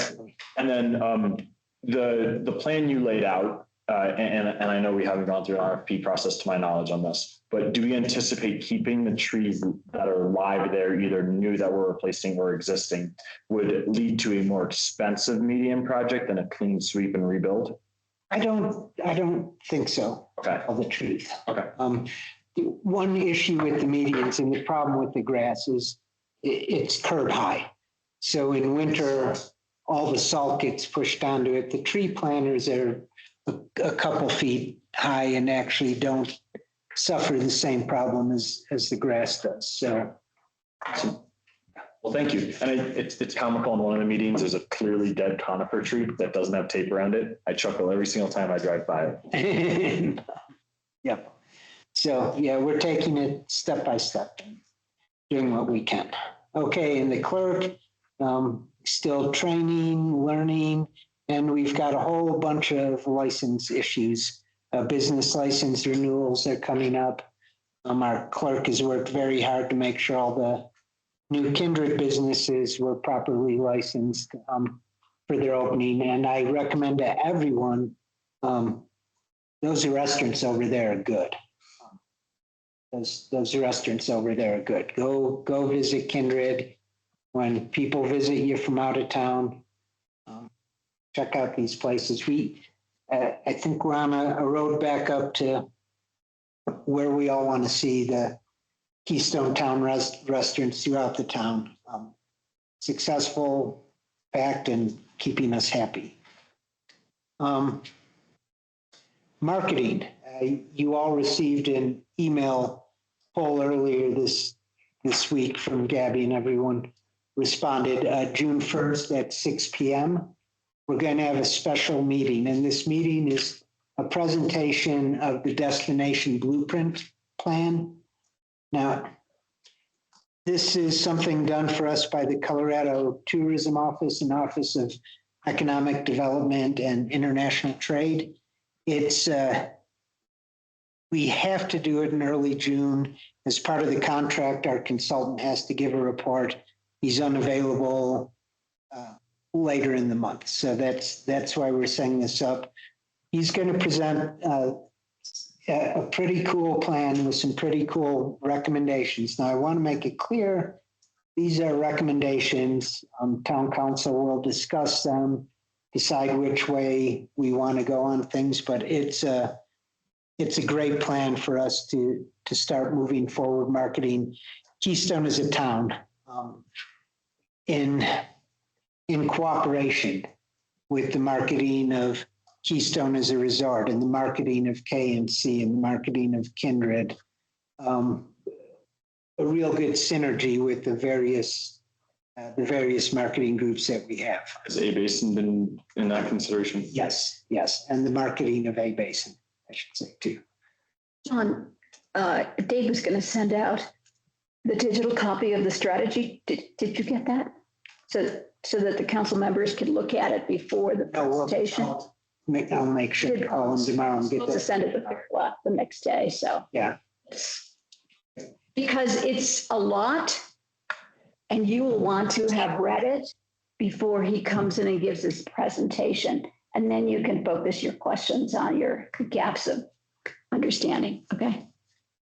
It's like we have, Vivian is here, we can switch back. All right. Thank you. Hi, Vivian. Hello, how are you guys? How are you doing, Vivian? And welcome. Yeah, thank you guys for having me. I'm sorry I can't be there in person. Well, we appreciate you applying to be a council member. We recognize that takes a lot of commitment on your part if you're selected, and it's a vital position that we're all very, very much want to fill with the right person. The way this is going to work tonight, we're going through a series of questions. Every candidate will be asked the same question. And at the completion of that, then we have one more candidate to interview potentially after you. And we will then look at those results, listen to that. We will listen to the candidate interviews, and then we will, the council will select the candidate to fill the council seat. If you're available, and I assume with the high school graduation party this evening, you probably wouldn't desire to come in and participate remotely, but you would be welcome to be sworn in tonight and participate remotely for the rest of the meeting. I would expect a decision to be made probably on the sometime after 7 o'clock, perhaps a little sooner, depending on the next interview. And that's the process we're going to go through tonight. And again, welcome. And I'll start off with the first question. Tell us a little bit about previous experience, please give us a short biography of yourself and tell us why you're interested in serving in the town council. And what are your thoughts about the town's first 2 years? Sure. Yeah, well, it's nice to meet all of you virtually. My name is Vivian. I grew up on the East Coast in New Jersey. I lived in South Carolina before I made the move to Keystone over a decade ago. I've been in Summit County since then. Let's see. So for the last 10 years or so, I guess when I originally moved to Keystone, it's been quite a transition. So I moved out here on my own. I kind of did the ski bum thing for a while. And since then I fell into a broker role in Breckenridge, which I've been in that position for the last 9 years or so. And I love it. So I very much have made Summit County my home. I've met my husband here. We've started a family in Summit County. My 2 boys attend daycare at Carriage House in Breckenridge. And I'm kind of balancing trying to work and have my career and be very motivated in that, as well as raise a family. And I think one of the things that I feel very strongly about is having ties to the community. ever since I moved here, I just, Summit County is a place that feels really important to me and really special to me. So I think the idea of being able to play a role in the development of Keystone as a town seems like a really beautiful thing. It seems like an important time as far as how Keystone's situated. I think because we're so new for the last couple of years and, for the next several years, we're really figuring out what we want the future to look like. And especially because I think why I want to be on the council and where I'm at here is just because I'm raising my family here. This is where my sons are going to grow up, and this is where I want to live for the rest of my life. And I want it to be a place that, having a hand in what that looks like feels really important to me. So it seems like a critical time based off of, just Keystone just becoming a town. We're kind of figuring out what we want it to look like. And I love the idea of having some sort of a hand in that and being able to help. And what are your thoughts on the town's first 2 years? Yeah, I think it's kind of been a process where we're figuring out what we want it to look like. I think that, I think that we've done a really great job from what I've seen as far as trying to create a vision of what we want our goals to be.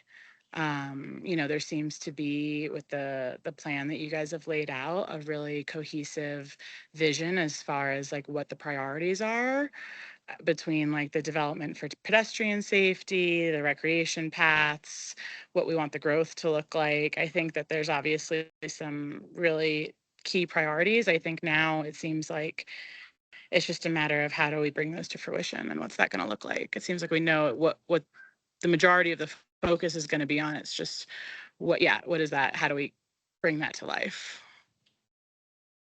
All right. Well, thank you. Councilmember Hagan. Yeah, thank you, Mr. Mayor. Vivian, thank you so much for being here, and thank you especially for joining a little bit early. I know that this is disruptive to your plans tonight, so appreciate you making time and coming earlier. Some of these questions we're going to ask, we're asking all the candidates the same question. So some of them hit on things that you may have already explained. We're still going to ask the question, right? We're not going to avoid the question because you might have covered it. So don't hit me or any of our other council members for asking repetitive seeming questions. The first question is related to your skill and experience, specifically around governing boards, whether that's in business, government, not-for-profit, HOA, or any other sort of governing boards. What have you learned from any of these governing boards that you may have been on, and how would you bring that experience to the Keystone Council? Sure. Yeah. I think most of my relevant experience is going to be how, from my professional background. So I'm a broker with Breckenridge Grand Vacations, and, I've been a part of that company now for long enough to have a role in the development of our resorts. And really, I think that ties very closely with what they're doing with the Finale Plan in Breckenridge. So being able to watch the influence that kind of BGV as a major player in Breckenridge has had, and working very closely with the town of Breckenridge, figuring out like the balance of how we build our resorts and how that's going to impact things like flow of traffic and Main Street versus on mountain, transportation issues, like balancing all these different factors and figuring out how we can be profitable and build our resorts in a way that's the best for the company, but also the best for the town. I think that's been one of the favorite parts of my job. So as far as like the team, I think I deal directly with my team of other brokers and how we interact. And one of the things I'm most excited about as far as being on the council is, I think one of my favorite parts of what I'm doing is helping manage different perspectives. I think even with my work professionally and with my other brokers, there's a lot of different personality types. And when people feel passionately about a subject that's important, sometimes it's hard to find a middle ground. But I think that's one of the areas I normally thrive in. Sweet. Well, the second part of the question was, what skills do you bring from your work and life experience? So I think you've hit on that, but I wanted to officially give you that question if you'd like to answer it any different. Yeah, I appreciate that. The skills and life experience are like talking about dealing with people who have very opposing perspectives. I think one of the things that people struggle with is when there's very polarized viewpoints, finding a middle ground. And as far as the skills professionally that I have, my original background comes in psychology, which is why I have the job that I have now.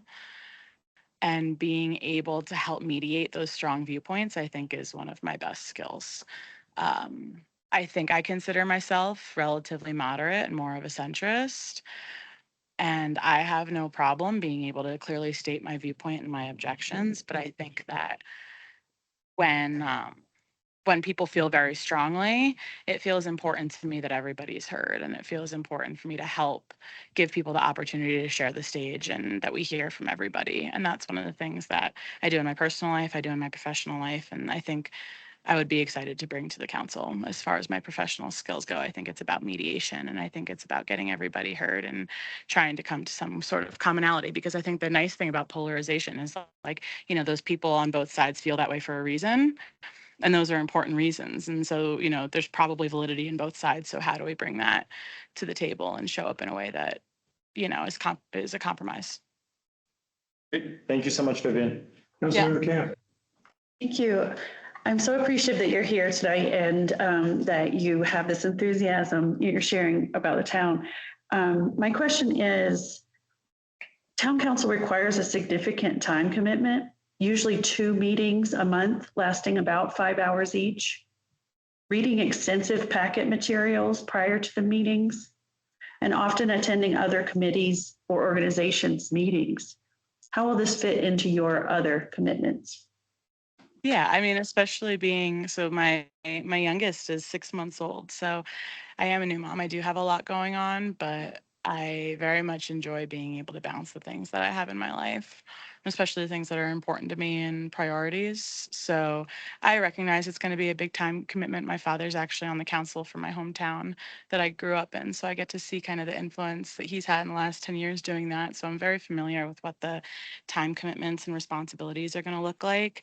And I realize it's going to be a substantial sacrifice, especially with new kids, but I think that's part of the reason why I want to do it, because I think that, you know, I know that one of the things that they said that I read about, you know, what the residents of Keystone, some of the feedback that you guys have been receiving is there's not as much of a community feel as we'd like there to be, and I feel that way very strongly. I don't know that I feel as in touch with the town of Keystone as I'd like to be. And so even though it is a substantial time commitment, I want to dedicate that time to the town and the community, because one of the things that would be one of my main goals and objections as a council member is helping develop the community feel of Keystone. And that requires time and effort. And so it's something that, because I very much want that for myself and my family, I'd be excited about dedicating that time. I'm not going to say it's going to be easy, but it's something I care about. You know, if I didn't care about it, I wouldn't be sitting out here during my son's graduation party. But when I can make the effort to be there in person, I absolutely will, as often as I can. I'm going to be realistic and say, of course, there's going to be conflicts that come up, because I do have, you know, complex family dynamic systems, but I think a lot of us do. And that's a real thing that is going to show up. So I recognize it's a real time commitment, and I'd be excited about that aspect. Thank you. Yeah. Thank you.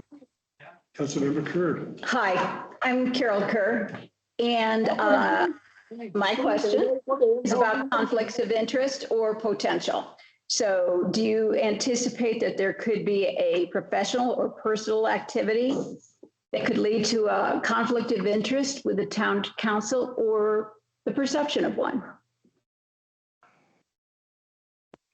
Yeah, that's a great question. I don't foresee any conflict of interest. I mean, I think because of my professional life, I've been more involved with the development and the dynamics that are around in Breckenridge, more so than Keystone, but nothing that I'm doing in Breckenridge would be in conflict with Keystone. I very much want to be a part of the development of Keystone, but there's nothing that's in conflict.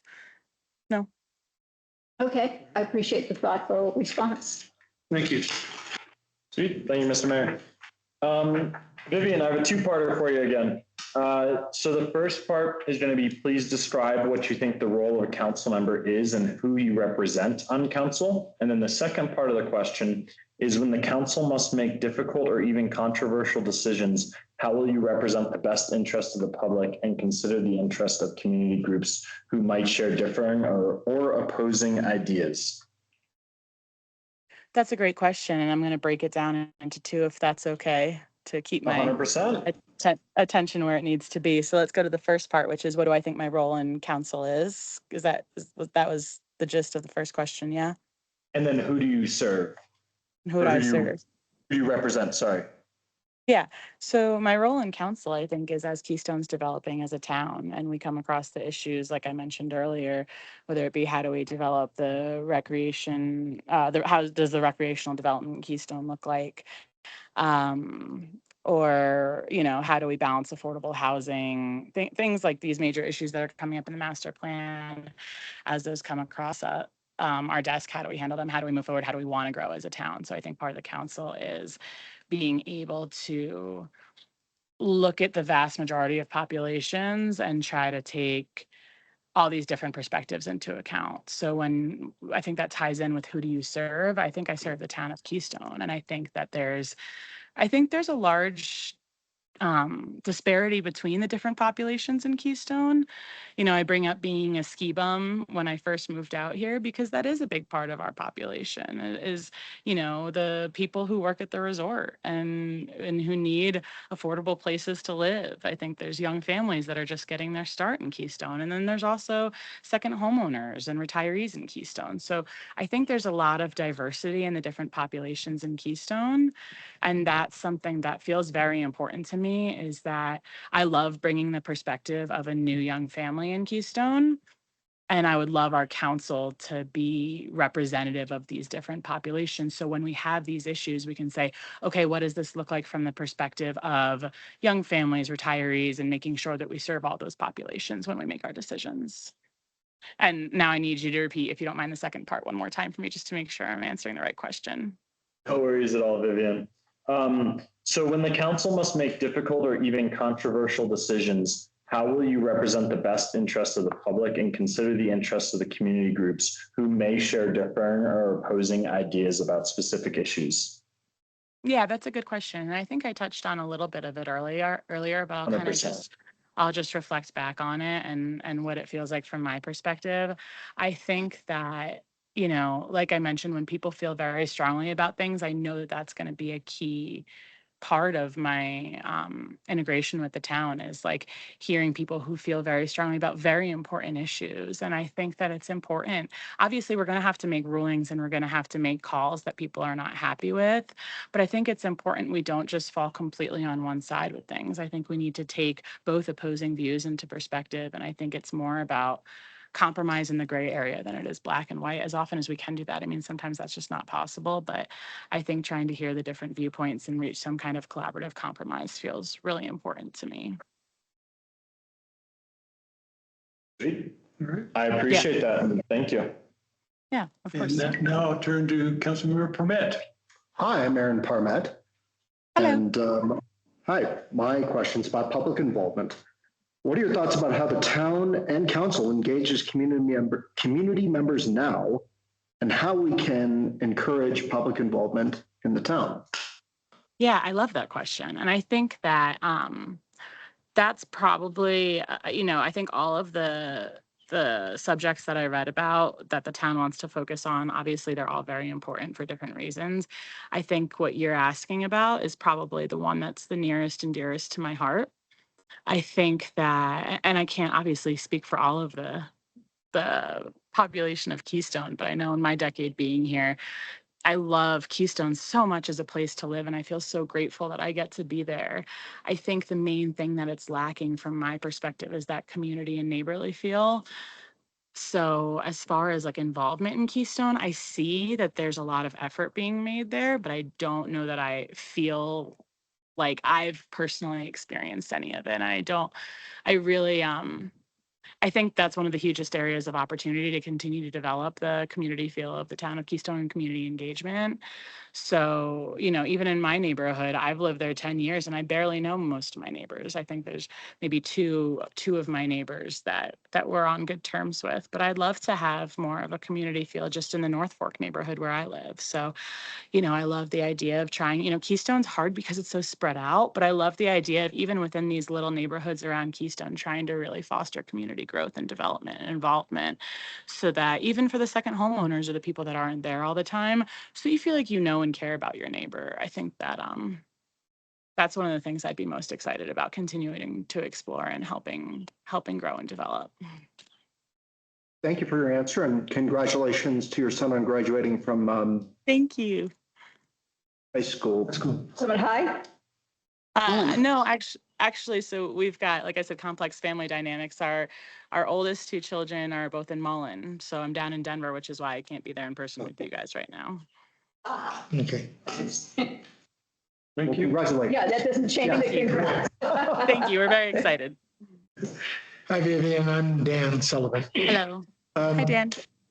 Hi. Needs. What do you feel are the community's most immediate needs, and how should the town address them? Yeah, of course. I think from my understanding, and obviously, I think I have a lot to learn becoming a council member. I don't claim to be an expert by any means, but I think it seems like some of the most prevalent issues are, I know they've talked about pedestrian safety in Keystone and how we're going to make that a priority. I know we talked about the development of recreation paths, and that seems really important to a lot of community members. I think, like I mentioned on one of the most recent prior questions, the development of Keystone as a community and as a town, obviously what we want that to look like and how we continue to get community engaged and bring togetherness. There's always the balance of growth and development versus keeping a small mountain town that feels really important for a lot of us. And then, housing and affordability. I think these are probably some of the most core issues that I think feel important, but there's going to be others that come across as well. Okay, well, kind of relating to that, this is a little bit more theoretical. Government provides services which require funding. Now, what is your perspective on the role of the Keystone government in providing those services and sources of funds to pay for those? What is my perspective on the role of the Keystone government to provide funding for services in town? Right. Yeah, I mean, I think that's obviously very important. I think that all the key issues that I mentioned, those are going to have to be funded by an extent by the town. I think it's just about finding a balance there of what's town funding. And I think that's one of the things that we're going to manage, right, is the budget of Keystone and what it looks like to fund these types of programs and what to make a priority. Is that an accurate understanding? Yeah, it's the role of Keystone government versus the services that everybody will want provided. So, yeah. And I guess that's just a little deeper of there may be, as you look at our plan, there are more tasks and services desired than we currently have funding available. What are your views on sources for additional funding to provide those additional services? I think that, especially because we're such a new town, why it feels like this time feels kind of critical for us as a growing town is because you're right, there's so many more things that we have to focus on than we have time or money for. So there's got to be some sort of prioritization and what's most important for us right now. I think it's unrealistic. Of course, in a perfect world, we can figure out a way to get more money to focus on all the things, but I don't think that that's the way to properly develop or grow. I think we're going to have to figure out what's a priority for us and why, and kind of, that doesn't mean letting anything fall to the wayside, but I don't think it's realistic to do everything all at once. I think we're going to have to figure out what makes the most sense for us at any given time, and that's probably going to evolve and change as the years go on. Thanks. Thank you. Yeah. Councilmember Kerr. Hi again. Hi. So have you had an opportunity to look at our comprehensive land use plan? I'll remind you that that's the big project that we took on. It took almost a year to develop using industry experts and community engagement. Have you reviewed that? I know that I have seen it. Yeah, I think it was in the town plan that I looked at. I don't know if I'm familiar enough as I'd like to be with it or as I intend to be, but let's give it a go. Let's give it a try. That's fair. We'd all probably say the same thing. So as you review the comp plan or whatever it is in your mind, and this harkens back to what you just said a few minutes ago, there's so many things that we would like to do. Mm-hmm. There's limited resources of personnel and money. So what do you think should be the top 2 priorities for the close-in years, 2 to 3 years? Yeah, I love that. I think that that's a great question, Councilman Kirk. I think that when I look at the plan, one of the things that I loved when I was kind of trying to review the documents online was to try to figure out what's a priority. I know that the town's tried to get a lot of engagement from town members and from locals in Keystone. I know that you guys have done a bunch of surveys of like, what would you like to see more of? What feels most critical for you? And I think that those things, I know we'd probably want a higher response rate than we've gotten in the past, but I think that's a beautiful way, like hearing from the town and the people of what do you guys want to focus on? And so I think what I saw when I read those things is some of the stuff that came up reoccurring was like recreation paths and how we want to develop, because we all live, for the most part, most of us live in Keystone because we love the outdoors and we want to recreate. So how to develop that with land use and funding. That feels important to me, and I think to the rest of the community based off of what I read.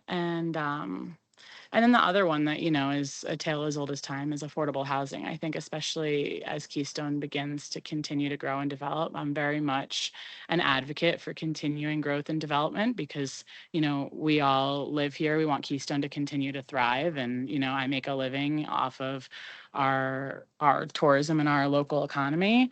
But I also want it to be a place that, locals can afford to live, and we can, we can't continue to grow if we can't support our local community. So I think probably the housing and the recreation, to answer your question, would probably be based off of what I read, what the town wants, and those feel near and dear to my heart also.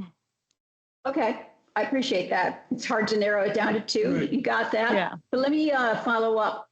And you can really appreciate this with your background. What are your thoughts about balancing business sustainability and growth against the community desire to retain what we love about nature and quiet? Yeah. It's a phrase I hear all the time. Exactly. And like I said, it's a tale as old as time. I think, you talk to 10 different community members and you'll hear 10 different answers on it. And people feel very strongly in both directions. I think I care very much about both sides. And that's one of the things I mean as being a centrist. So my father was a small business owner. My husband's an entrepreneur and business owner. I consider myself as a broker, a small business owner. Like I said, I make my livelihood on tourism and second homeowners and people coming into our community and spending money. For most of us, we couldn't live here if it weren't for those folks. So I think it's very important to continue that growth and development for the in order for Keystone to be able to thrive. And I want to continue that growth and development. On the flip side, I live in Keystone versus other places in Summit County because it's quiet and it's beautiful and it's not, Breckenridge during spring break. No offense. It's our own peaceful little piece of paradise. And so, I don't want it to be overrun with traffic and crowded and loud. I love that I can hear the river as I fall asleep at night. So I think finding that balance feels very important. And I think that there's a way to do it where you can still support local growth while maintaining the quiet feel. I think that that's one of the things that's most critical about our role as council members. I think, wanting to support small business, but maybe not bring in huge business, more, having, like you said, like the local economy, the people that live here, the people that work and play here. I want to support and I want that to continue to grow. I don't know that we need a Costco and a Walmart and things like that. So finding that balance, I feel important. I feel like both sides are very critical, but I do want to continue the growth in Keystone. Okay, thank you very much. Thank you. Yeah, of course. Councilor McCamp. Okay, last question. Just to look a little further down the road, a long-term planning priority.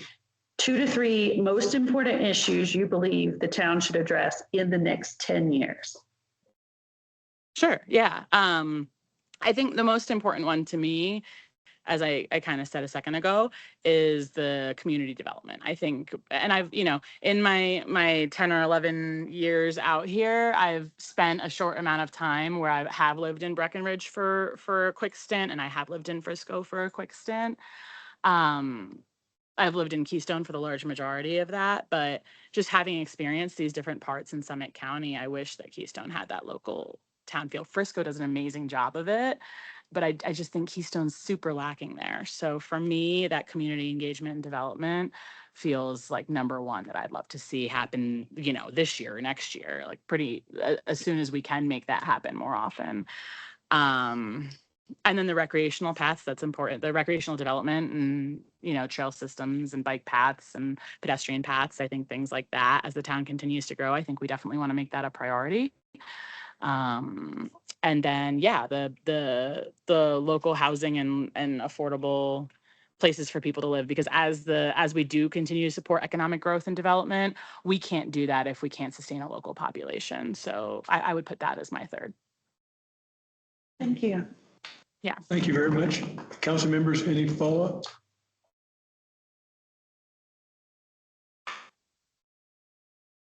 All right. Well, again, Vivian, thank you very much for taking this time out for this important day for your high school graduate. We appreciate it. I would anticipate probably within the next 30 minutes or so, we'll probably have a decision on the direction we're going to be going. But I won't expect you to be online or here for that. You have much more important things to do with your family. And we will let you know how things turn out. Great. Yeah. And if you guys need me again later tonight, if you have any other questions or if there's anything I can do, I can keep my phone close by. I do definitely want to be engaged with the family. And like I said, I do definitely regret not being there in person. I know that it's, especially first impressions, it's important to be there and be there in person. So I apologize I can't be there, but I appreciate you guys being flexible and allowing me to do it remotely. And I love the opportunity to talk to you guys. So thank you for that opportunity, and reach out if you guys need me. Thank you very much. I'm going to hop off, but give a call if you guys want to chat again. Thank you. Thank you. Thank you. Thanks. All right. Just sent a text to Mr. Thomas, and he's asked him if he'd be able to join us, and he said yes when. An hour ago. I would like to make a motion that we move on, considering he wasn't here for scheduled time. But I reached out. You don't need to make a motion for that, but council agrees. We've heard the interviews, and based on the interviews and prior knowledge, we have an opportunity to do we have enough information to go forward and vote? I believe we do. Let me get, were you clear that he had a 6 o'clock appointment? That's what Well, he received an email about interviewing today. Yes. And it was not today that he received it, right? no, it was sent on Friday. So this is him calling, which I mean, we. So I know you reached out, you feel self-conscious now, but you reached out to find out if he was in an accident or something on the way, right? Yeah. Yeah, okay, which he wasn't.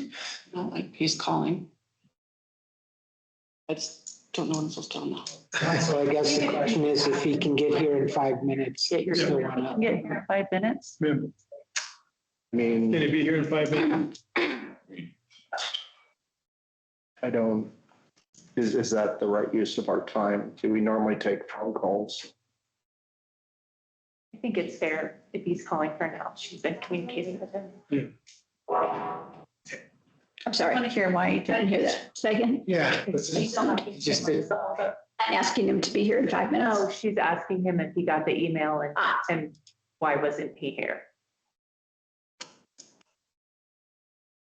And to be dead honest, it wasn't just email. Every communication about this from day one did state that the interviews would take place at tonight's meeting. He also has been here for an interview before. If you did not receive my email, I'll be for 5 minutes. I don't know if he did or didn't, so I don't know. Same 30-minute time limit on this. Well, we haven't put a time limit on any of it. Fair enough. I would recommend that we take a 5-minute recess and come back and 5 minutes. pack it. Good idea.